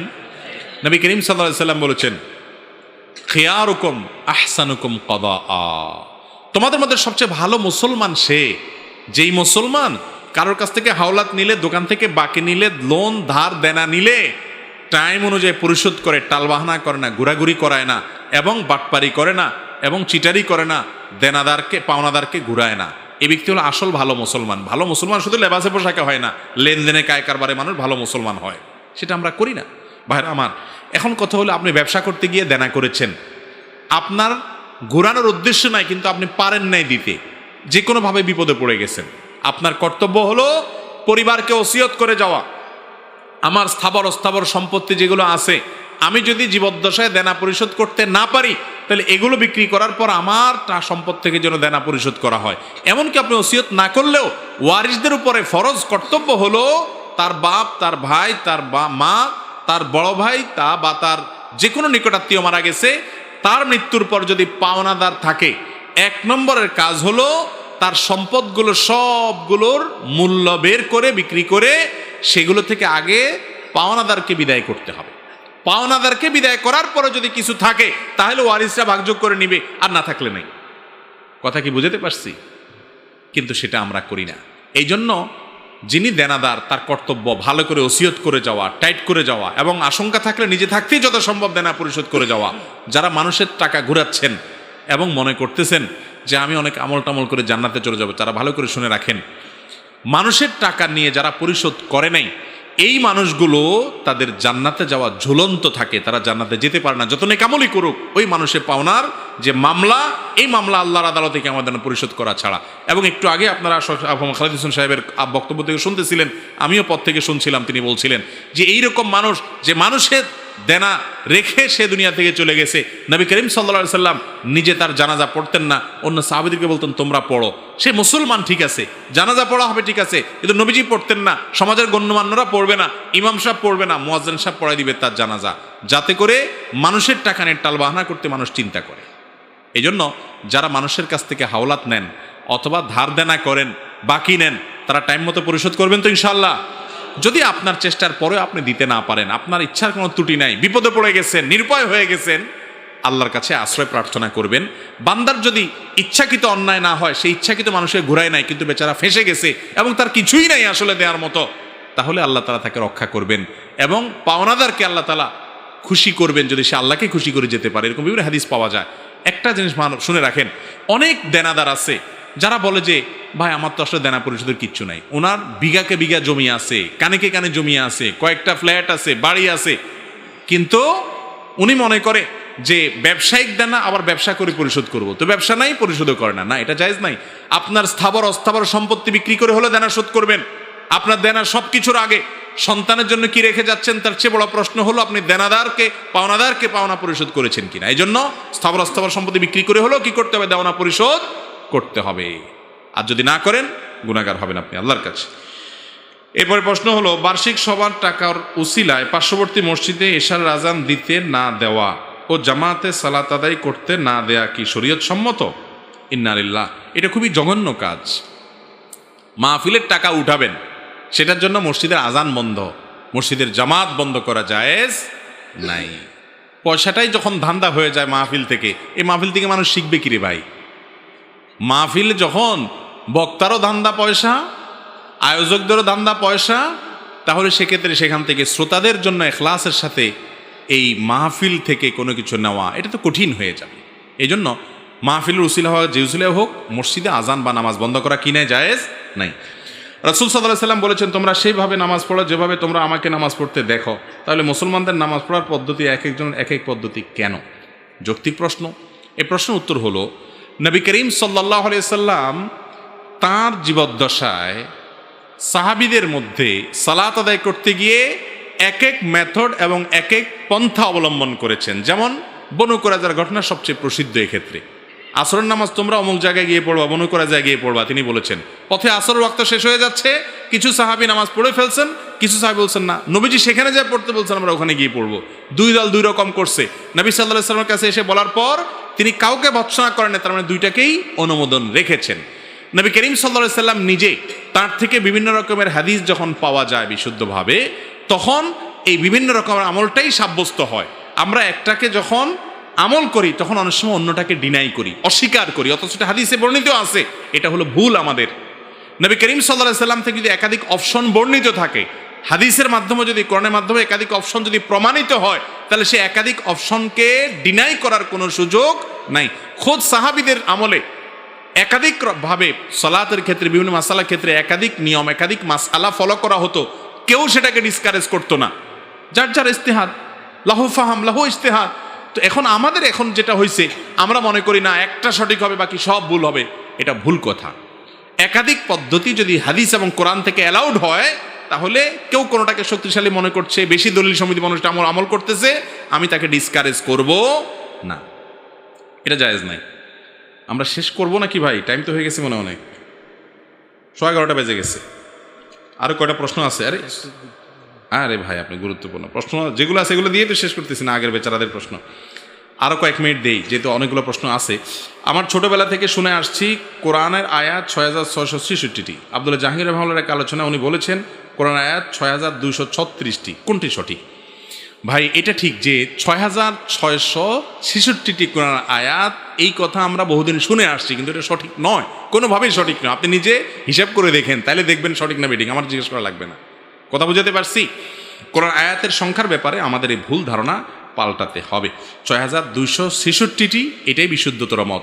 আরও ওই আয়াত সংখ্যা বিসমিল্লাহকে কাউন্ট করবে কি করবে না, এটার উপরে ভিত্তি করে সামান্য কম বেশি হয়েছে, কিন্তু 6666টা যে না, এ ব্যাপারে দ্বিমত করার কোনো সুযোগ না। করে আপনি নিজে ক্যালকুলেটর নিয়ে বসে সূরার আয়াত সংখ্যাগুলো যোগ করে দেখেন, দেখবেন যে মিলবে না। 6666টি এটা একটা ভুল প্রসিদ্ধ কথা, কোরআন আয়াতের সংখ্যা এটা না। স্বামী জীবিত থাকা অবস্থায়, স্বামীর উপার্জনরত থাকা অবস্থায় স্ত্রীর উপার্জিত অর্থ স্বামীর সংসারে চালানো বা কাজে ব্যবহার করা কতটুকু জায়েজ? খুব দরকারি একটা প্রশ্ন। অনেক মা বোনরা বাসা বাড়িতে থেকে আজকাল অনলাইনে বা বিভিন্নভাবে হালাল ব্যবসা করেন, এটা জায়েজ আছে। আমাদের আম্মাজান খাদিজা রাদিয়াল্লাহু তাআলা আনহা, তিনি মেয়ে ছিলেন, বাসায় বসে বসে ব্যবসা পরিচালনা করতেন কি করতেন না? বাইরে যদি মেয়েদের উপযোগী কোনো কর্মক্ষেত্র, যেখানে শুধুমাত্র মেয়েরা থাকেন বা তাদের আপনার পর্দার কোনো খেলাফ হয় না, সেখানে গিয়ে তিনি যদি কাজ করেন, সেটাও শরীয়ত তার জন্য জায়েজ রেখেছে, যদিও তার জন্য বাসা বাড়িতে অবস্থান করাটাই হলো শরীয়তের নির্দেশনা এবং ভালো। যেভাবে হোক হালাল উপায়ে যদি কোনো মেয়ে উপার্জন করে, মেয়ের বেতনের টাকা বা তার চাকরি ব্যবসার টাকা, তার উপার্জনের টাকা, এটার মালিক কি স্বামী হবে না তিনি হবেন? আপনারা কি বলেন? সুন্দর একটা বুদ্ধি দিছে, সবাই হবে ভাগে যোগে। এ লোকের বউ মনে চাকরি করে। ভাই শুনেন, আল্লাহ রাব্বুল আলামিন ইসলামে অ্যাকাউন্ট সিস্টেম, অ্যাকাউন্টিংটা সবার আলাদা আলাদা করেছে, সবার আলাদা আলাদা। দেখেন মানুষের অধিকার কিভাবে ইসলাম রক্ষা করেছে। একজন নারী তিনি মহরের টাকা পেয়েছেন, এটা তার, স্বামী এটার দিক তাকাতে পারবে না। তিনি এটা দান করে দিবেন, খেয়ে ফেলবেন, বাপ মাকে দিয়ে দিবেন, ভাই বোনকে দিয়ে দিবেন, স্বামীর কোনো অধিকার নাই সেখানে হস্তক্ষেপ করার। আমাদের সমাজে মেয়েদেরকে আমরা এই অধিকার দেই? মহারণা দেওয়ার পরে বাসরাত যাইতে না যাইতেই পরের দিন বলি কি করছো, কোথায় রাখছো, হারায় ফেলবো, আমার কাছে দিয়ে দাও, বাটপারি। এগুলো আমরা করি কি করি না? ভুল এগুলা। তাকে স্বাধীনতা দিতে হবে, তার মতো করে সে খরচ করবে। বিয়ের পর অনেকেই এই বইয়ের মহারণা নিয়ে টালবানা করে। আপনি দিছেন আবার বলতেছেন হ্যাঁ তুমি হারায় ফেলবা, কি করছো কি না করছো। না, তাকে দিয়ে দিছেন, মালিক সে কি করছে আপনি এটা জব দিয়ে করার কেউ না। আপনি তাকে একটা ভালো পরামর্শ দিতে পারেন, ভিন্ন কথা, কিন্তু ফুসলা ফাসলা বিভিন্ন কথা বলে আপনি আবার দখল করে নিয়ে এলেন, এ বাটপারি করবেন না, এ খারাপ কাজটা করবেন না। আমাদের সমাজে মেয়েরা লাজুক, নানাভাবে তারা জুলুমের শিকার। আবার এটাও ঠিক, অনেক মেয়েরা স্বামীর অবাধ্য হয়ে হারামে লিপ্ত। নামাজি কালামে পর্দানুসীন মেয়েরাও স্বামীকে আজকাল মানতে চায় না। নারীবাদের এই মিথ্যা এবং মুখরোচক স্লোগানে বিভ্রান্ত হয়ে তারা প্রতারিত, আজ নাফরমানি করছেন এবং গুনাহে লিপ্ত হচ্ছে। সেটাও হয় আমাদের সমাজে। যাই হোক, যেটা বলছিলাম, মেয়ের উপার্জনের টাকার মালিক মেয়ে নিজে হবেন। স্ত্রী উপার্জন করলে তার মালিক কে হবেন? আপনি স্বামী হিসাবে একেবারে মোচে তাও দিয়া, হাতে তেল দিয়া বউ কামাই করে নিয়ে আসে, সেগুলো এনে সংসারে খরচ করবেন, এ অধিকার আপনার নাই। হ্যাঁ, স্ত্রীর অবশ্যই উচিত যে আমাকে আলাদা কিছু পয়সা করে দিছে, স্বামী বেচারা যদি গরিব মিসকিন হয়, অভাবী হয়, তো এ ফকির ফাঁকড়া যেরকম কিছু দান করে তারও কিছু দেওয়া উচিত। ফকির ফাঁকড়ার মতো না, এটা মজা করে বললাম, কিন্তু স্বামীকে সংসার চালাতে তার কষ্ট হলে স্ত্রীর উপার্জন আছে, তিনি তার স্বামীকে আন্তরিকতা হিসাবে, জীবনসঙ্গী হিসাবে তার সহায়তা করা উচিত। তার টাকা দ্বারা অন্য যে কাউকে সহায়তা করার চাইতে তার স্বামীকে সহায়তা করা অনেক বেশি উপযুক্ত, ভালো, এটা তার করা উচিত, কর্তব্য। কিন্তু স্বামী যদি আপনার ওই বইয়ের মাস শেষ টাকাটা আইনা দখল করে, এটা জুলুম হবে, এটা জায়েজ স্বামীর না। ইসলাম মেয়েদেরকে কত সুযোগ দিয়েছে। অনেক মা বোনরা প্রশ্ন করে, ভাই আপনারা বলেন স্বর্ণের জাকাত দিতে হবে, ভাই স্বর্ণের জাকাত কেমনে দেবো, আমাদের কি কামাই আছে? তাই বলে কামাই নাই কেমনে আপনাদের তো 4 হাতে কামাই, পুরুষ তো 2 হাতে কামাই করে। বলে কেমনে? বিয়ের আগে মহারণা পাইছেন, বাপ মরলে বাপের সম্পদে ভাগ পাইছেন, মা মরলে মায়ের সম্পদে ভাগ পাইছেন, স্বামী মরলে স্বামীর সংসদে ভাগ পাইছেন, আরো কত সম্পদে ভাগ পান, খরচ 1 টাকাও না। মেয়েদের কোনো খরচ আছে? বাপের বাড়িতে যাইতেছেন, হন হন করে চলে যাচ্ছেন ডুলতে ডুলতে, মিষ্টি পোটলাটা কে কিনে লাগে? স্বামী কিনে লাগে। আবার শ্বশুর বাড়িতে যাইতেছেন, তখনও ফলমূল মাছ গোড় যা কিনে লাগে, কে কিনে লাগে? স্বামীর কিনে লাগে। পোলা পানের খরচও স্বামীর দেওয়া লাগে, স্বামীর নিজেরটা তো নিজের দেওয়া লাগে, আপনারটাও দেওয়া লাগে, খরচ সব বেচারার। আর আপনি বাপের থেকেও পান, বোনের থেকেও জমি পান, স্বামীর থেকেও জমি পান, মোহর পান, এখন পাইয়া সেগুলো সব ছেলের ওই ফুসলানিতে আপনি গলে গিয়ে দিয়ে দেন। বাসক রাত্রে বলে যে এখন এই যে কয়দিন পর ইটালি ভিসা আসবে, আমি চলে যাব, কত টাকা আসবে আমাদের, এই মোহরের জন্য বাঁধবে কিছু, তুমি এখন মাফ করে দাও, আল্লাহ দিলে সবই তো তোমার। একটু ফুসলে ফাসলে ওই ছেলেটা বাটপার আপনারা নরম করে দিছে, মেয়ে মানুষ বলছেন হ্যাঁ কি বলো তুমি, আমি এইসব পয়সা করে দিই কি করবো, তুমি বেঁচে থাকলে দিলেন মাফ করে, শেষ আর কি। এই পোলা নাচতে নাচতে চলে গেছে, যে মাপ নিয়ে চলে গেছে, আপনি কি দুঃখে মাফ করেন? এখন মুশকিল হলো মেয়েরা বেচারারা মাপ না করেও যাবে কই। মাপ না করলে আপনি বলবেন ওরে বাবা বাসর রাতেই তেড়ামি করতেছে, বলতেছে না মাফ করবো না, তাহলে এই পরে জানি কি হবে। এই জিনিসগুলো আমাদের মূর্খতা। লেনদেন একবারে ক্লিয়ার কাট হবে। তাআমালুকাল আজানিব ওয়া তাআশারুকাল আকারিব, আরবিতে এটা কথা আছে। লেনদেন হবে অচেনা মানুষের মতো। আমরা স্বামী স্ত্রী সেটা আরেক জিনিস, কিন্তু তার টাকা তার, আমার টাকা আমার। বউয়েরাও আবার যদি স্বামীর টাকার নিজের টাকা মনে করে যা খুশি তা করে, এটাও জায়েজ নাই। আবার স্বামীরাও বউদের আপনার উপার্জন নিজের দখলে বিভিন্নভাবে কৌশলে নেওয়া কি হবে না, জায়েজ হবে না। আমাদের মা, দাদি, নানি, ফুফিরা এক একজন 10 থেকে 15 জন পর্যন্ত সন্তান জন্ম দিয়েছেন, আর তাদের কোনো সিজারের প্রয়োজন হয় নাই। এখন বলতে গেলে আধুনিক পৃথিবীতে সিজার ছাড়া কোনো সন্তানই আসে না, আর আমাদের মাদেরকে মৃত্যুর মুখে ঠেলে দিচ্ছে। এজন্য আসলে দায়ী কারা? আল্লাহ মাফ করুক। এটার মূল কারণ কি সেগুলা মেডিকেল সায়েন্সের লোকজন বলতে পারবেন, ডাক্তাররা ভালো বলতে পারবেন, এটা তো আর আমার সাবজেক্ট না। কিন্তু আমার বাচ্চা সৌদি আরবে যারা মিডল ইস্টে ছিল, ফ্যামিলি সহ আমি ছিলাম, সেখানে বাচ্চা হয়েছে, আমি সেখানে দেখছি সব নর্মাল বাচ্চা হয়েছে বেশিরভাগ। আমাদের দেশে এই অনাচারটা সবচাইতে বেশি, যে ঘরে ঘরে ঘরে ঘরে মেয়েদের কি হচ্ছে, সিজারে বাচ্চা হচ্ছে। এটা কোনো চক্রান্ত কিনা সেটা নিয়ে যথেষ্ট প্রশ্ন রাখার সুযোগ আছে। বিশেষ করে সিজার হলে একটু বেশি টাকা পাওয়া যায়, নর্মাল ডেলিভারি হলে কম টাকা পাওয়া যায়। অপারেশন করে একটু বেশি টাকার লোভে যদি সিজার করা হয়, তাহলে এটা যে শুধু হারাম না, এটা যে একটা চরম অমানবিক কাজ, সেটা তো বলার অপেক্ষা রাখে না। আজকাল ডাক্তাররাও বলা লাগে না, অনেক মেয়েরা নিজেরা সেদেই বলে যে সিজার করেন, তাতে নাকি কষ্ট কম হয়, হ্যাঁ অবশ করে নিবে, ব্যথা হবে না। ভাইরা আমার, সন্তান সন্ততি এটা আল্লাহর পক্ষ থেকে নেয়ামত। সন্তান বেশি হওয়া এটা দোষের না, সন্তানকে অমানুষ করা, মানুষ না করা, এটা হলো দোষের। দুজন হলে দুজনই অমানুষ হলো, তার চাইতে পাঁচজন হলে পাঁচজনই মানুষ হলো, এটা বেটার না? অতএব জনসংখ্যা এটা বিপদের নয়, এটাকে জনসম্পদে রূপান্তর করতে হবে। আর বিশেষ করে এই যে সিজারের রোগ, এটা থেকে বের হওয়ার জন্য আমাদের বিভিন্ন সেক্টর লোকদেরকে কাজ করতে হবে, ডাক্তারদেরকে কাজ করতে হবে, আমরাও সচেতন হইতে হবে। আজকাল শারীরিক অনেক সমস্যা আছে, এগুলো ভালো ব্যাখ্যা ডাক্তাররা দিতে পারবেন, কেন সিজার এত বেশি আমাদের দেশে হচ্ছে। সংশ্লিষ্টরা আশা করি এই বিষয়গুলো নিয়ে ভাববেন ইনশাআল্লাহ। এরপর প্রশ্ন হলো, পর্নোগ্রাফির অভ্যাসগুলো থেকে মুক্তির উপায়সমূহ জানতে চাই। পর্নোগ্রাফি এটা আমাদেরকে শেষ করে দিচ্ছে। এটা থেকে মুক্তির জন্য সর্বপ্রথম হলো আল্লাহর ভয় এবং তাকওয়া থাকতে হবে। তাকওয়ার অভাবে পর্নোগ্রাফি থেকে মানুষ বাঁচতে পারে না ভাই। দ্বিতীয়ত, নির্জনতা পরিহার করতে হবে। তৃতীয়ত, পর্নোগ্রাফির যত রাস্তা আছে, যেমন ভিডিও আছে, এগুলো সব ডিলিট করে মোবাইল ফরম্যাট করে ফেলতে হবে। প্রয়োজনে কম দামে মোবাইল, বাটনাল মোবাইল রাখতে হবে। আপনাকে যেই কোনো মূল্যে হারাম থেকে সরে আসতে হবে। সরে আসা ছাড়া আপনি বাঁচতে পারবেন না। আল্লাহ বলেছেন ওয়ালা তাকরাবুজ জেনা।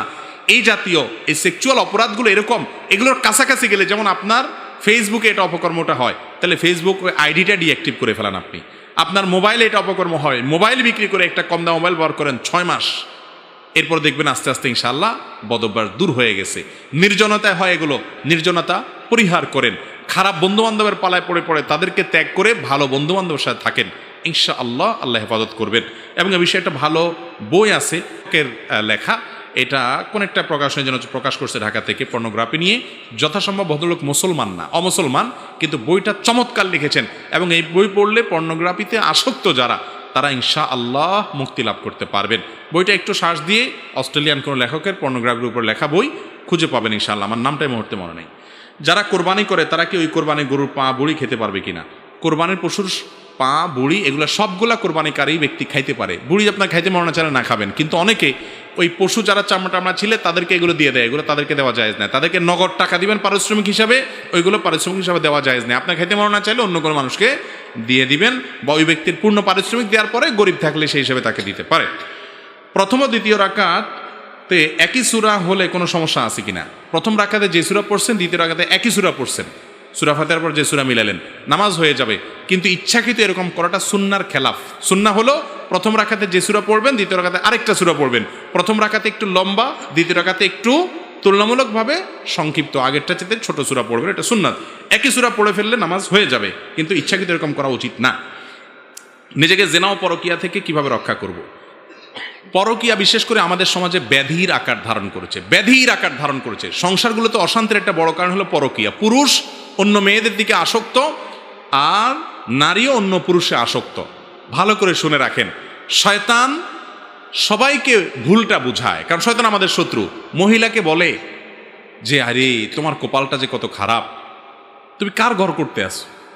তোমার মতো এত রূপের এত গুণের একটা মহিলা, কত যোগ্য ছেলে পাইতা, একটা পাগল ছাগলের সাথে তোমার সংসারটা চাইতেছে। আবার কিছু মানুষরূপী ইবলিস আছে, এরা এসে ফুসলা বলে বোন তোমার জীবন তো শেষ বোন, আহা তোমার মতো মেয়ে রাজপুত্র তোমার কপালে পাওয়ার কথা, কি হয়ে গেল তোমার জীবনটা, উস্কায়। ঠিক না ঠিক? আবার ছেলেকে এসে উস্কায়, বলে যে আরে তোমার মতো রাজপুত্র এই মহিলার কোনো যোগ্যতা নাই, কিচ্ছু নাই, কত ভালো ভালো মেয়ে তোমার জীবনে পাইতা। এরকম উস্কানি দেওয়া হয় কি হয় না? এগুলো সব ইবলিস। যদি কোনো মানুষ এগুলো বলে, বুঝবেন ওটা ইবলিস মানুষের সুরত ধরে আসছে। বুঝতে পারছেন? আউযুবিল্লাহি মিনাশ শাইতানির রাজিম পড়বেন তখন।